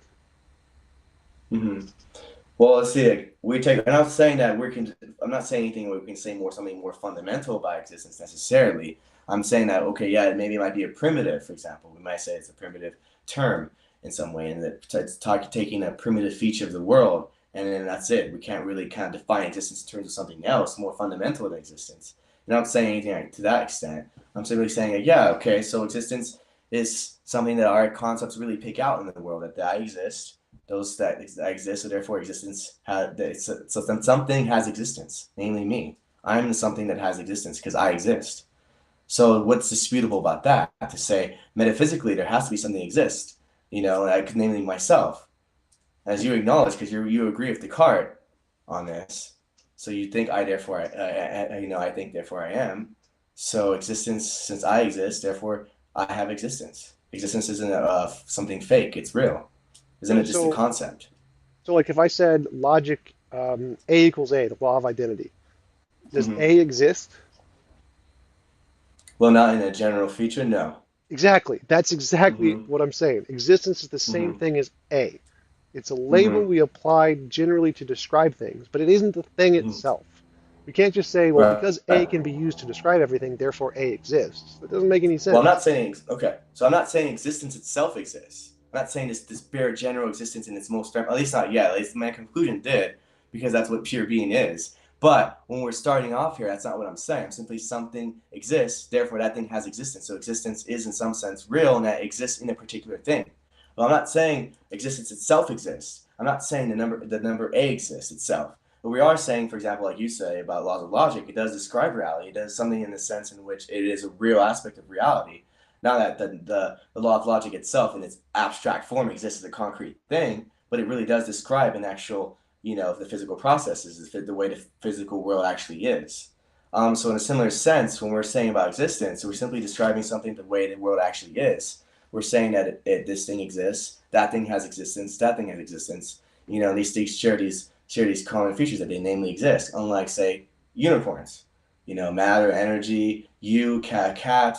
These are all existing things. They're all under this category of existing things. And the only reason we can say that through common sense is because existence is a real thing, not like by itself, but it exists as a particular thing. All existence is always going to exist as a particular thing. So I'm not saying that existence itself in general is something that exists yet. I haven't made that claim at this stage of the argument. Maybe that helps clarify things, I hope. But So I mean, I agree that we use the term hmm existence for things, and we differentiate existing things from non-existing things. So if we're just, hmm but okay, so that's just a label. So how do you go from that label to hmm existence as a thing? That's the part I'm hmm objecting to. I agree with the label. How do you go from existence as a label to existence as a thing? So I'm not saying existence by itself is a thing at this point right now. So at this stage of the argument, I'm simply saying there's a thing that exists. That thing has existence. So existence is something that a thing has. It's not something that I'm not saying existence itself is by Wait. How, itself a how thing. how can it have existence and existence not be a thing? So by itself, existence, it's something to some extent you have to have essences, right? And that's where this also comes in. But I'm not saying that there is this abstract feature, this existence in general yet. Not yet, anyways. I'm not saying that there's something that exists in general that is, just out there in some ethereal world and somehow it just comes down to the world. I'm saying existence exists in concrete things only right now. It's the only Wait, thing I'm saying. It exists in concrete things. how can existence exist in concrete things if existence doesn't exist? How can something have existence? Because as far as I can tell, You have existence. You have existence isn't a existence, right? property. Existence is a You have description. existence, though. You have existence. How do I have You existence? exist. You exist, so therefore you have existence. So this is the part I want to understand. It's like Mm-hmm. existence isn't a property. It's not a predicate. Something can't have existence. It's just a description of something that does exist. Description, not prescriptive. So how can something have existence? What does that mean to have existence? I mean, to have existence is unlike something like a unicorn doesn't have existence, for example. I mean, to have existence is simply to be in the world, to be in reality. That is what existence is. To be a real thing. Well, it doesn't. Nothing in reality has resistance. Has existence. It's not like it's not a property of something. I don't understand what you mean by You don't has necessarily existence. okay. I mean, you don't necessarily have to understand it as a property, but I guess I kind of do it in some way too. But it's not. I don't even say it's a property because that's non-Thomistic terminology. But Well, I mean, are you existence. familiar with the Mhm. criticism that existence isn't a predicate? Yeah, I know from Kant. Right. Yeah. So I kind of just think that that's just clearly like, things do exist. That's the real property. This thing exists. You exist compared to a unicorn. What is that we're saying about the thing then? If we're not saying anything about that thing, what are we saying when you say that that thing exists and I exist? There's no differentiation between the No, unicorn it does. It and does. me then, It's like because there's a mm, difference between describing something and saying it hmm has a property. Like I can so how, describe something as being up, but up isn't a property. It's not a property of the thing hmm that is going up. It's just a hmm description. So, hmm so in the same case, existence is just a description of it doing something, as opposed to not doing something, or not existing in this case. But it doesn't mean it has the property of existence, just like the object doesn't have the property of up. So that's what hmm this is. I'm really interested in this yeah. because I agree that existence isn't a predicate. It's a hmm description. So hmm when you say that something exists, you're not saying it has the property of existence. You're saying we're describing it has certain properties that, and existence isn't one of them. hmm Well, okay, so let me trace back what you were saying there. Okay. Um, like say, I'm trying to remember what you said just earlier. Sorry, I just kind of like just had a brain fart here. Um, okay. So when I say something exists, like you're saying descriptions, for example, going back to descriptions. Okay. So you're saying descriptions, but in order to have describe anything, it has to exist first, because unlike the tallness or unlike, up and down, those are relative terms. Well, descriptions of anything is gonna have to you're gonna have to fundamentally talk about something at rock bottom that just exists. It's not just a relative term. Well, we can say it exists in some way, but then it doesn't really exist. Like we can with tallness or whatever. You can say, yeah, I mean, you might be tall relative to this, but that doesn't really mean anything. Like relative to something else that you're not actually tall. Relative to like a huge tree, like the square trees, you're not really tall. That changes. But the existence is not something that changes in that way. It's not like relative to you existence now this has existence. Now all of a sudden relative to this other thing, it does not have existence. It seems to be not make any sense. So it's not a descriptive term, it's more of an absolute term when we're talking about existence. Either a thing exists or it does not. It's an absolute thing. So we're not it just seems to me that you can't relativize it in the way that you're trying to relativize it. Well, I'm not trying to relativize it. It's just an analogy to Hmm. the difference between Right, but those descriptions. are relational properties. So you're saying tallness, up and down, those are all relative properties. Well, not So the they relative can part. The change. relative part isn't the objection here. It's the difference between a Hmm. description and a property. So, Hmm. like, I can describe something as having a mass or whatever, and we just call Hmm. it, say that's an absolute. It's not relative, but it's a description to say um, the object has mass. Hmm. Now, how do I go from the description to it actually being a property? How do I know it's a property? Or if I to use the phlogiston example, so I have the object has phlogiston. I say it Hmm. has the property of phlogiston. How do I like demonstrate that? How do I show that this is a real property? Hmm. So it depends on what phlogiston is, then I suppose. Then like, how are you defining that necessarily? Are you defining like maybe say a positive charge? You're saying that it's of this particular nature, has this particular property when it encounters some other object. Let me be more Like, what are you specific. saying? How do you Hmm. differentiate between a description and a property? Hmm. So descriptions are properties of something in some sense. Like if you're talking about like, you're talking about a property of object, how it reacts, you're saying, okay, it reacts in this certain way, it has a negative charge against this particular electron. So these interact in such a way that we're describing certain properties of the object itself. Descriptions are by properties. All descriptions are properties. Well, no, remember because I used the example of up. Up is a Hmm. description, but it's not a property. Hmm. So Well, so it's a relative property. So relative property. So there's absolute properties and relative properties. So like I'm talking about like absolute properties though in particular right now. So I'm talking about existence and just like mass. So something has a mass like that is you're differentiating in terms of its being. You have to like mass in terms and energy. They're distinct, but how? They're so distinct in terms so you're describing certain things about the aspect of its being. you said So for every description is a property. I mean, every description has a property of some sort. You're describing something. It's like you're saying, okay, this thing can interact in this particular way. This thing interacts in that particular way. So those are features of the word. You're describing certain things that those have in their natures. Now, I guess for Aquinas too, maybe to make this spell it out more clearly, for us, operation follows being. So the activity of something is going to reflect its being in some sense. So we believe that because it's just like, well, we can't have any activity without anything to underlie that. If you're not a thinking thing, for example, you can say I'm thinking at that point, but what is doing the thinking? It's that underlying thing. It's you. You're the one doing the thinking. So that's what I'm saying is that we need to have these absolute properties to describe the way things are. Otherwise, if they're not, then we can't describe anything. So, so I'm still stuck on this. All descriptions are properties. So because there's infinitely many ways Hmm. we can describe anything, and they're all mutually contradictory. So I don't Hmm. understand how a description could be a property, especially if it can have contradictory descriptions. So can you describe yourself as a non-thinking thing? Yes. You can. So if are you essentially a non-think? Is that what it is? Because Well, I mean, you believe that you are a thinking thing, right? So that doesn't. Can you actually simultaneously and just as validly hold that you're a thinking thing, and then also not that you're not a thinking thing? no, I can't think that, but I can Okay, describe myself in that way. I can give a description of myself in that way. but it But wouldn't be coherent. That would be a meaningless description. That would not. I'm not talking about meaningless descriptions or well, like contradictory descriptions. I'm so. talking about meaningful descriptions. Like this has this positive charge. It's not this charge and this charge at the same time. And we're not saying it has this charge and it doesn't have this charge. No, sorry, I understand that there's things have Hmm. properties, and the properties can't be Hmm. self-contradictory. But descriptions aren't properties. This is. I'm trying to make a distinction between descriptions and properties because we can Hmm. describe something as a square circle. Those are both descriptions. It's a square and it's a circle.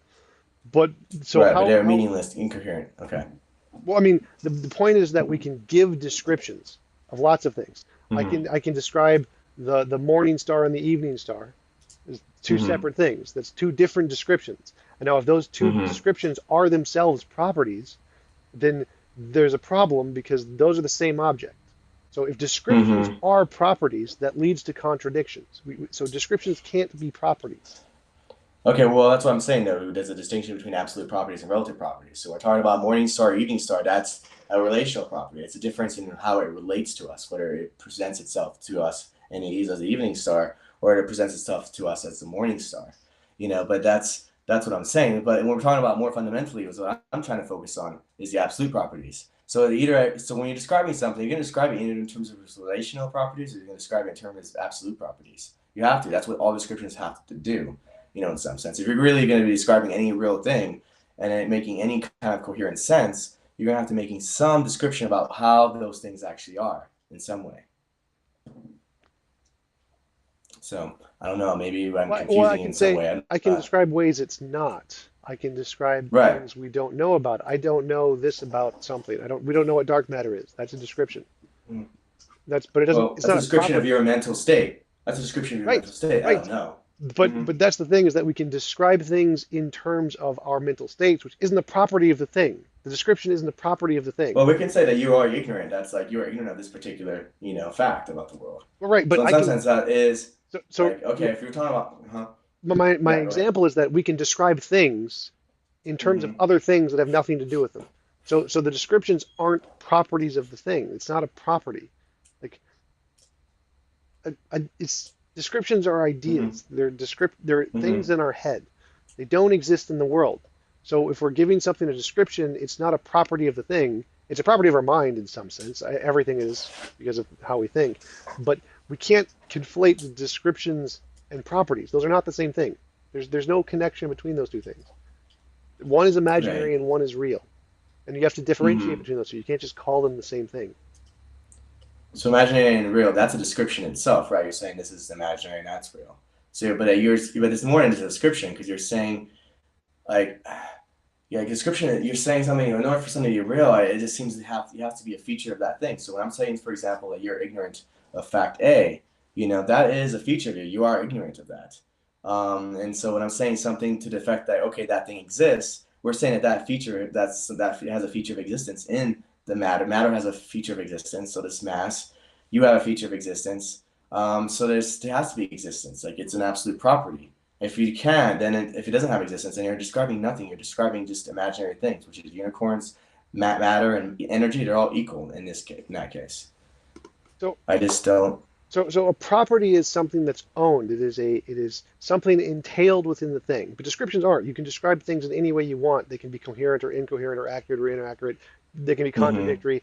Descriptions have no connection to the properties of the thing. They're completely Okay. separate. I can describe a Hmm. square as a circle. That's a circle. Hmm. but Hmm. but it's not. So the description it doesn't convey any property there's an actual unless the description corresponds to reality. You have to show the description corresponds to reality. Then it can Hmm. be described as a property because it has a property that it's referring to. But the description itself isn't a property because it can be wrong. So the descriptions aren't properties unless the descriptions are true. If the description is true and it represents corresponds to reality, then it's a property because it corresponds to reality. The propertiness is does it correspond to reality? But the description isn't. That's something different. Those are not the Hmm. same thing. Yeah, I'm not equating description. I'm not saying all descriptions are necessarily true by de facto. So I think you're using. I can see what you're doing. Okay, I think you're using. Um, Well, You're using you description said in a much more all broader sense. So you, you're using much in a much more broader sense to encompass even false descriptions. So I think that's what you're trying to say. Okay, false descriptions. Well, I'm just trying to focus on if you're going to make any true description is going to have to make something of some kind of like property about the world, and it's more general because I guess where the confusion lies is perhaps I'm using both relative properties to refer to description and anything you're usually saying something, usually referring to descriptions to only refer to maybe those absolute properties, those things that the thing itself owns in its own intrinsic nature, right? Maybe something to that extent you might be using, saying that, okay, that's what properties are. It's with something that has of its own intrinsic nature, but descriptions don't necessarily have that. So, like for example, you can describe. Right now I see this. I see a cloudy. I see a cloudy sky right now. Now I'm relating to it in a certain way, but it would make no sense to say, "Oh, I have a property of a cloudy sky." It wouldn't make sense. So maybe you're saying in that sense, well, we're just describing a situation, a state of affairs, and so those state of affairs aren't necessarily properties to me. And I can see that, but I'm saying that in how I'm using that those are relational properties though. So I'm kind of putting them both. Like we have absolute properties and relational properties. So So when I'm seeing this sky here, so it's relating to me in a certain way, and it's presenting itself in a certain way to me. So there are real aspects of its being. So the cloud is presenting some way of itself to me, and I'm observing, I'm perceiving in this particular way. So we're having this relational description here. It's not just a description; it's saying something about how we're affecting each other as being, our ontology. Our ontology necessarily has to be affected by it. So in order for there to be any descriptions at all, any valid description, any true descriptions, anyways, they have to describe something in reality itself, some being. You're describing some being either in a relational way or you're describing it in an absolute way. so I was going back to when you said all descriptions have properties, and that's the part where I was Mm-hmm. objecting to. You can definitely have descriptions that have no properties at all. That thing Mm-hmm. that square is a circle is a description, but it's not a property because it's false. It could only be a property if it's true. And Mm-hmm. what you just said, I can give a description of something like there is a unicorn, or I Mm-hmm. see a unicorn, which I don't see a unicorn. It's false. So Okay. there's no ontology labeled in there at all. That has nothing to do with Mm-hmm. ontology. It's because it's false. So Okay, so maybe that descriptions. was my bad because I meant true descriptions. I wasn't just Okay. referring to, I guess, descriptions general. Maybe that's where the confusion going. In my head, I was just thinking of those two descriptions that we're talking about in science. So maybe that could help clarify. Okay. Um, yeah. Okay. So from my perspective, Mm-hmm. so there are descriptions that can be true and there are descriptions that can be false. So when Mm-hmm. we describe something as having the property of existence, Mm-hmm. how do you demonstrate that's one of the true ones and not one of the false ones? Right. So I'd agree with you on science. We definitely use science to determine whether something is in fact a true property of that object. Or observation, typically, like say, does a cat meow? Is it capable of meowing? Well, yeah, I observe it. It's meowing right here. I can hear it. I can see it. So we see it often enough to then be able to verify that. So I don't, and that's actual property of a meow. I mean, not a meow, of a cat. It can actually release meows. It can meow. So we're saying something real about its being. So in a similar way, if I can verify, for example, like say some undiscovered particle, and I can say, okay, so if that undiscovered particle is real, I can make predictions, and I will be able to observe it, and then it'll confirm itself, and that's therefore real. So yeah, then it'll confirm itself, and it's like, okay, this thing exists. This thing has existence. It has a property of existence. And so that's how I confirm it, just like you would. And so we're saying things about the reality of the thing itself. Right. So exactly. So Mm-hmm. if you're saying there is this God, which is the pure existence, Mm-hmm. and in order to show something that exists is real and not imaginary, you have to demonstrate it. How Mm-hmm. do you get to the God thing? Yeah, so that's the whole point of the argument was to show first we have to realize, okay, there are these things. Being is real insofar as there are things in the world, concrete things that have being. There are concrete things that basically have existence, but it's not sufficient enough because we see these certain processes. We see the process of change in the world, where it's like we don't see change itself. We're not seeing that some abstract concept of change and falling down from heaven or something, in Plato's heaven. We don't see anything like that, but we're seeing particular changes this particular concrete change, that particular concrete change, and so that from we're trying to say, okay, so what are the very preconditions, the metaphysical preconditions for change? Well, first, it has to be something. Something has to exist. There has to be something in existence. Whether it's like the cat on the mat or something like I'm existing. There has to be some existing thing. So that's a clear precondition of the possibility of change. Not only that, but I mean, there's the ways that thing actually is in a particular way. So it's like there's not just being in general, but I'm a being of a certain sort. I have a being that thinks. I'm a being that walks. I'm a being that thinks, that talks. Unlike, say, a cat, which is a being of a different sort, which has certain actualities, such as it walks on four legs and it has fur and all these different other properties that it has. So there are different ways in which it actually is. So these are real features that I'm picking out in the world when I'm talking about this. And so then we say, okay, so then we have the way something actually is. and we know that change occurs. We see it and observe it. It's confirmed through empirically, through it's common and evident to the senses. I mean, okay, well, now we know that the first precondition is that it has to be being, but being is not sufficient for change, because change involves changing from something that does not yet exist, right? So that red rubber ball is changed into something that does not yet exist, which is an orange rubber ball. So where does that come from, though? That orange rubber ball is non-being. It doesn't exist yet. There's nothing that doesn't exist. We can confirm that empirically. So to account for why that change occurs, we have to introduce these potencies, potentials, that there's a real potential in the ball to become orange. It's not just that the being is coming into non-being, because that would mean something coming from nothing, and that's impossible. Nothing has no causal power to give. It has no ability to affect anything. So it can't just be that orangeness comes out from thin air, out of non-being, and then comes into the ball. It has to be such that what Aquinas is saying, what Aristotle was saying, that it's moving from one type of being to another type of being, where that being of potentiality is being actualized by something that is actual, which is fire. That's what change involves in. Change is the actualization of a potential. Well, Something making something let me actual. jump in. So let me put it to you this way. If I want Okay. to say, we can just keep all the terminology, the Thomistic terminology, and just say the pure essence of reality is just a natural, undiscovered thing. It's a natural law. There's no need for a conscious being at all. We can just say the terminology is vague enough that it can apply to whatever the fundamental nature of reality is, and the fundamental nature of reality is naturalistic pantheism, just an eternal, all powerful Mm-hmm. nature thing. Mm-hmm. It doesn't seem to be anything that would. How would that contradict with Thomism? How would that not be explainable or accurate? I mean, okay, that's a start at least. Now we do. At least you can see it. There has to be some unmoved mover, something that just simply has change. I mean, has pure actuality without itself being changing something else, right? So that's what you're proposing. And maybe pantheism, naturalistic pantheism, maybe that is what is purely actual. Is that what you're saying? Am I understanding you correctly there? Or Well, I'm saying I don't technically agree with your terms, but I can see we can mm, just apply them to whatever the fundamental nature of reality is. So I can say mm-hmm, whatever the fundamental nature of reality is, no matter what it is, we can just take all of your terminology and apply it to that no matter what. mm-hmm, Because to me, it seems your terminology is so vague it can apply to anything. So if I mm-hmm. want to say whatever the fundamental nature of reality is, we can just call that pure actuality. Okay. And here I can call the nature of part of nature pure actuality. Mm-hmm. Okay, so the very nature of metaphysics is it's general. That's because you said about you're critiquing it in terms of vagueness, and just want to make sure that metaphysics is very well notorious for focusing on just those general aspects of reality, those aspects of reality that any possible reality must have. It's David Lewis we're talking about. All these people are focusing on very general, broad notions of being.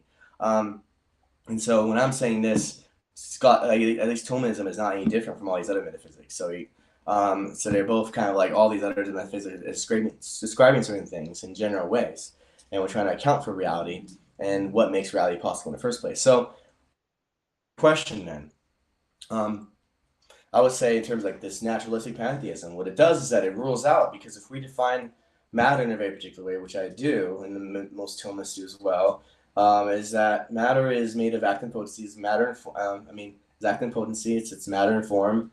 It's a very concrete, particular thing, and so it can't be material, like I was saying. It can't be some material thing that moves around in space, because then it's changing. It can have like some kind of finite, definite quantities that some kind of science can discover. Like that's also limits finite. So if it's going to be purely actual, it's going to be pure being. It's going to have to be immaterial. It's going to have to be eternal, and so that I kind of think it rules out naturalistic pantheism in a sense. But I guess you want to say pantheism in a non-physicalist sense. So Well, you no, probably no, want no, to. not necessarily. So Mm-hmm. your what your claims about matter seem to be just assumptions. You've defined matter to be Mm-hmm. this way, but you can't just define matter to be that way. Well, they're not assumptions, but I mean, there's a lot of thought that's went into this, but it's just that I haven't really. There's a lot of arguments to kind of pull through into All the right, so debate. so I'm saying Uh-huh. that you can't use arguments to categorize matter. You can only use them to Mm-hmm. categorize the known kind of matter. So there could Mm-hmm. always be more kinds of matter or more kinds of natural or more kinds of physical that have new properties we haven't discovered yet. So you Mm-hmm. can't limit the natural or the material or anything by what we currently know and then extrapolate that to mean all possible matter must have this same limitation. That would be a composition Mm-hmm. division fallacy. So go ahead. Oh no. Okay, so I would definitely disagree with that in some sense, because when we're talking about all matter, we're talking about like what does it mean to be a material thing?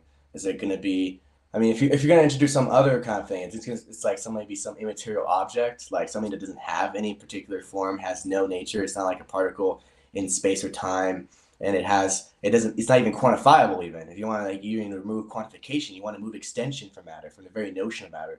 You're just simply now saying something that's going to be immaterial by definition. It's going to be something that just is not a material thing. It defies any notion of materiality because if it can't be quantifiable, if it doesn't have any concrete form or definite nature of some sort, you're not talking about matter at this point. You might probably be just talking about material things like abstract concepts. You're talking about universals. You're talking about something completely different then at this point. Well, no, because matter. Where you're call. Mm-hmm. Yeah, go Remember, ahead. in science doesn't give a concrete definition of matter. It just gives Mm-hmm. we're going to call matter these properties we can demonstrate, and that's it. Mm-hmm. So we don't have a concrete definition of matter at all. We're just saying Mm-hmm. we can demonstrate these properties. We're going to call that matter, and if we could demonstrate Mm-hmm. more properties, we'd call that matter too. So Mm-hmm. the quantifiable thing, well, we can quantify anything. There is one Mm-hmm. God that I've just quantified God. So quantification, because numbers are abstract, can apply to anything, real or not real. They don't. Mm-hmm. It doesn't. It wouldn't. It's again, it's a descriptive, not a property. So the fact that we can quantify something Mm-hmm. isn't a property; it's a descriptive thing. And so that wouldn't limit Mm-hmm. it from being the pure essence, because I could say there is one God. I just quantified God. So Mm-hmm. I don't see how that argument relates to or excludes matter either. So Mm-hmm.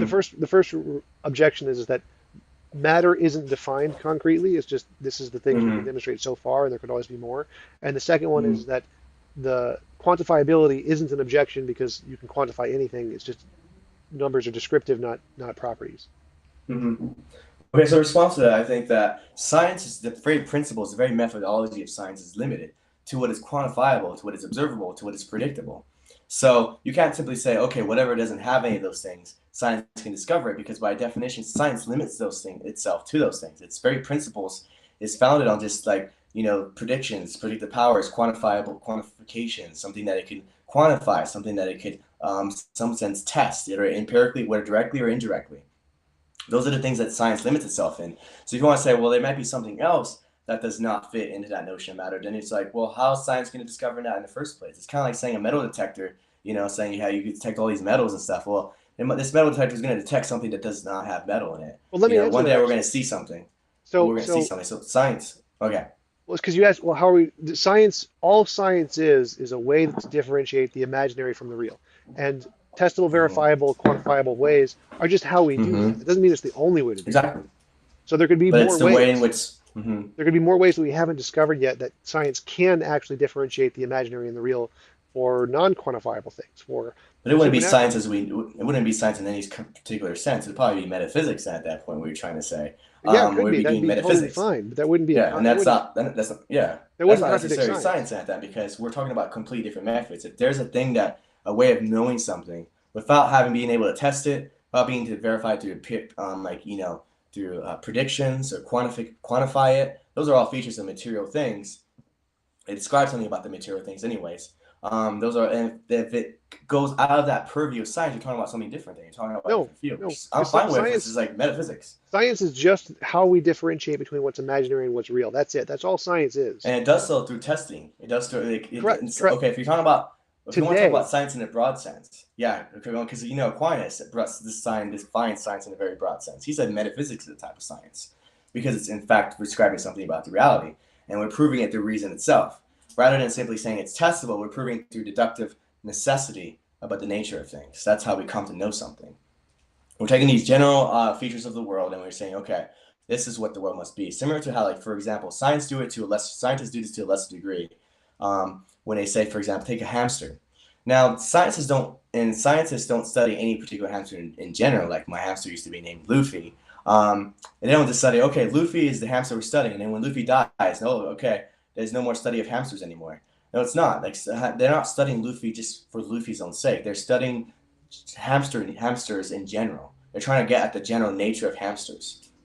So they study multiple hamsters and they're saying, okay, these are the features that hamsters have in general. These are the qualities that they have in general. These are actually real features of its being. When they were just kind of like generalizing it to this description.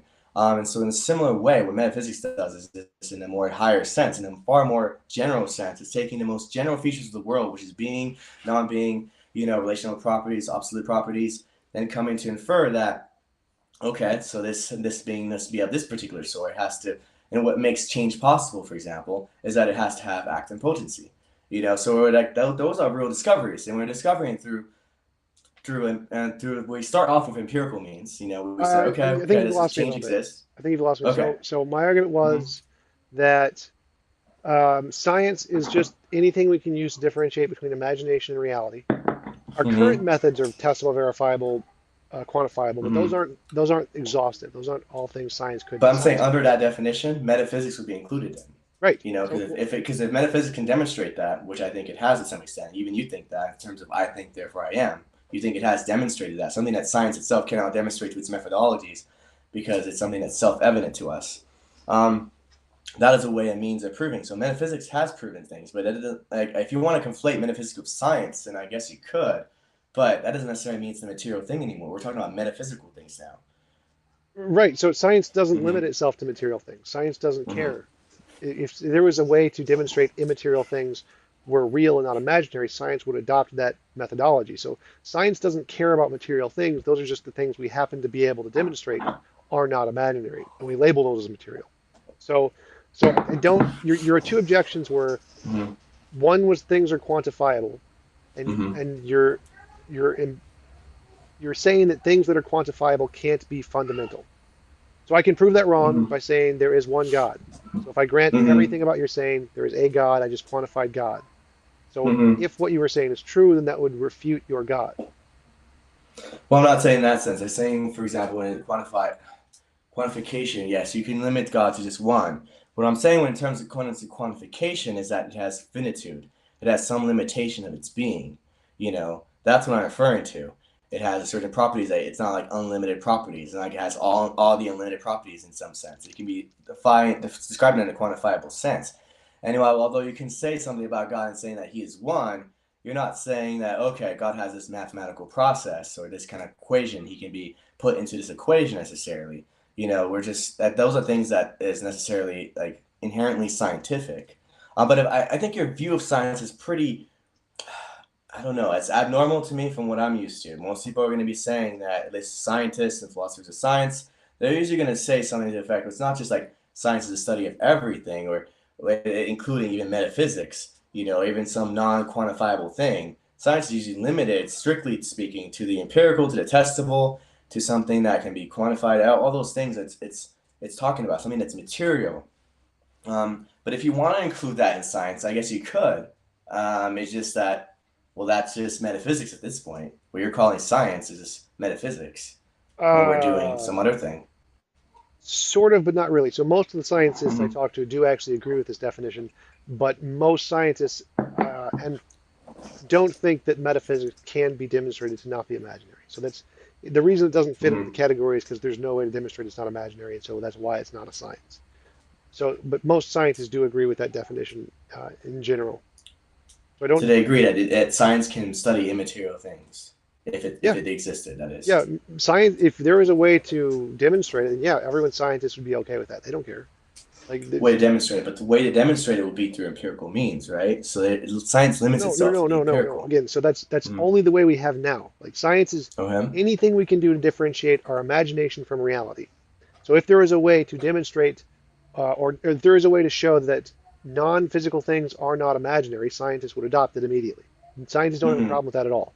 So the Okay. reason we use testable, verifiable means is because that's the way we have that we know we can differentiate imaginary from reality, and that's why science uses it is because that's the way we know that works. We don't have another way yet.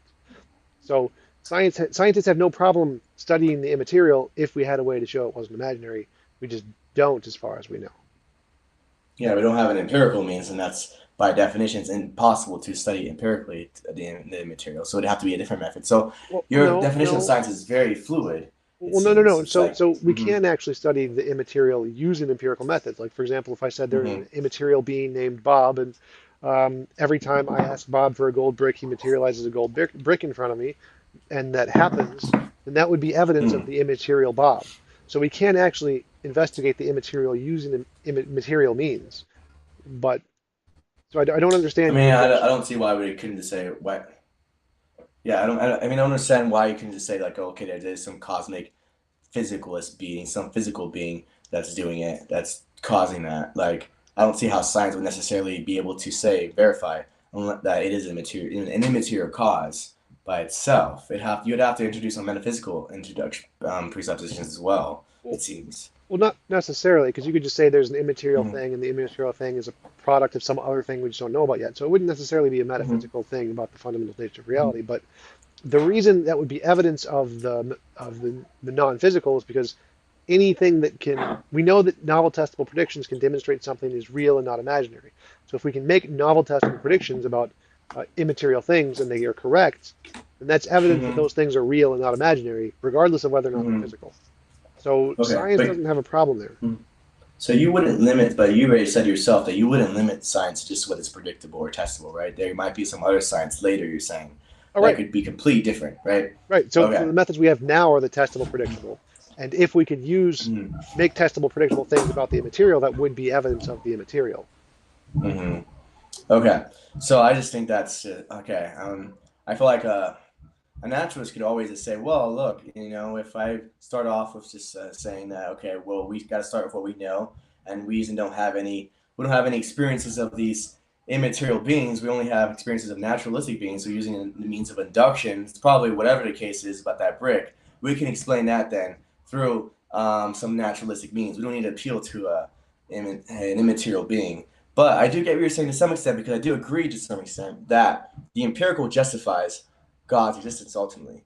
Because for Thomas like me, we try to ground our system not just in abstraction. We start with the concrete world, then we extrapolate certain features of that concrete world, like I told you, change, acting potency. Those are real features of the world.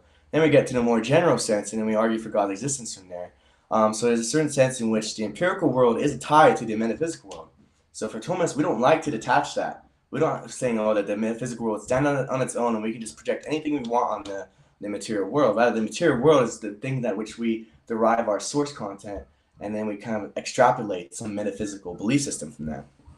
Um, so, so from what I'm saying here is that yeah, there's some sense in which the empirical then justify the immaterial, but not through the means that which you're using here, I guess. I'm using it through rational means, through rational extrapolations. We're kind of generalizing features. We're taking general features of the world, the most general features, which is being, non-being, and then we're trying to make an argument for God's existence from that. And that seems if that is valid to you, if that's something that you would call as science, then that's fine. I mean, that's just metaphysics then. But if you're saying like, okay, there's some other science that doesn't do what metaphysics does and does not do what this today's modern science does, I'm just like, okay, well, you have to kind of explain what that's going to be then, because all the tools of what we have available is going to be reason, it's going to be the empirical, the senses, and all those things, and the conceptual. Those are the things that you appeal to that we do have access to, and so they're the only means in which we can really talk about the world through our conceptual, empirical, and metaphysical senses. Well, I wanted to object So to one thing you said there was that okay. yes, a naturalist could anything we see, like if I said there is a supernatural being or a non-physical being and predicted it would make a gold brick, and we see a gold brick, the naturalist Mm-hmm. could always explain that naturally. You can do that for Mm-hmm. anything. It's just called the problem of underdetermination. But that Right. doesn't stop it from being evidence of the supernatural. That would still be evidence of the supernatural.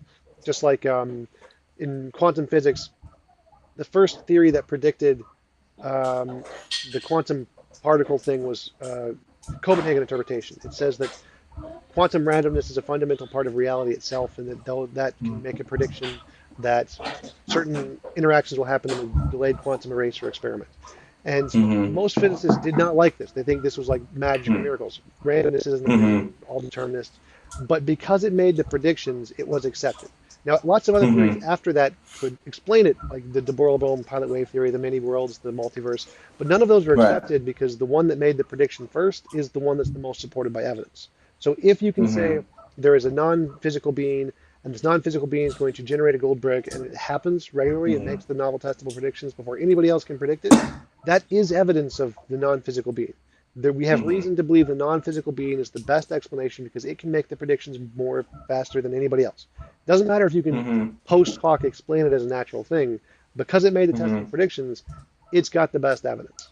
So naturalism Mm-hmm. does allow for non-physical things to be indicated by evidence in the same way physical things are indicated by evidence, or anything, or the bending of space-time is indicated by evidence, or quantum randomness is indicated by evidence. Just Any idea you Hmm. want, you can insert it in there, make a testable prediction, and if it works, then that's evidence for it. Science doesn't isn't limited to the material in that sense. So if say I had a theory of thunder and lightning, for example, and I explained it in terms like say 2,000 years ago, I explained it in terms of Thor and some process, I don't know exactly, and I just explained it. And I was the first to come with it. And I was like, well, it has some predictive success in telling me like when lightning will occur, at this particular moment. So like, okay, Thor has this intention, combined with this observation of the sky, then we combine those intentions and it makes this prediction that it'll arrive there. That and it happens first. That just seems absurd. Just because it happens first does not mean it makes it more right. If anything, we'd want a feature. If some other explanation comes later, we'd say, okay, we'd favor the simpler explanation first off, and we'd say, well, we No, don't want something ad hoc. It just seems like the appeal to Thor. It seems to be like an ad hoc thing. It's like, okay, that doesn't really explain anything. It's just like it's an historical accident that the Copenhagen interpretation made those predictions first. Like correct, it's it just an is, historical but accident. So we shouldn't base our knowledge on what happens as a historical accident. oh, we have to. It's just part of the problem of induction. But the first thing you said is Mm-hmm. we don't go off simplicity. Simplicity is a secondary property. Whichever comes first and makes the testable predictions wins, hands down, regardless of simplicity. The Copenhagen Mm-hmm. interpretation is not the simplest, but Mm-hmm. we accept it because it was first. So the fact that it was Mm-hmm. first supersedes its simplicity. And I'd say it also Mm-hmm. supersedes the ad hocness too, because I think just saying randomness is a part of the universe seems pretty ad hoc. I would qualify that as an ad hoc assumption. So the fact that it was Okay. first and makes predictions supersedes Mm-hmm. simplicity and ad hocness. Same with like time Mm-hmm. bending. I would say that Mm-hmm. Einstein calling time bending, I would say that qualifies as ad hoc. That's ridiculous. Interesting. But Okay. Okay. it Yeah. doesn't matter. It works, so we accept it. But anyway, Okay. we've been going for like 2 hours. It's been a great Have we? conversation. It's two Yeah, hours? yeah. Wow. Wow, dude. Okay, you're a really interesting person to be, I gotta Yeah, say. so are you. I mean, this was a great So conversation. I loved yeah, it. Oh, I but really one appreciate of one of it. the people in the comments had a question for you, if you don't mind. Uh, Yeah, go ahead. Cam Spears asked, "Does Gil think our metaphysics should follow our best physics as in be informed by and take as a starting point?" I do think like we start as a starting point, we start with the empirical world. So as Thomists, we do start, and in some sense, we do take in consideration, especially what physics says. But there are some things like if, for example, if physics did say, for example, it's like made some kind of claim about a TV be both a TV and not a TV at the same time, and that's where we'd have problems. But in general, we do start with the natural world. That's what we call natural philosophy for Thomists. We always start with the natural world. Then we reason up to the metaphysical world, but we never start top down. We start from the down to top. So that's what I'd say. Awesome. Well, Mm-hmm. it's been great Yeah. having you on. I have to go get ready to do Likewise. something. So Okay. Okay. Okay. Well, I appreciate you. Thank you so much, yeah, Tom. absolutely. Thanks again for All coming on. right. It was a great All right. conversation. I'll talk to you later. Yeah. You're awesome, man. All right. Take care.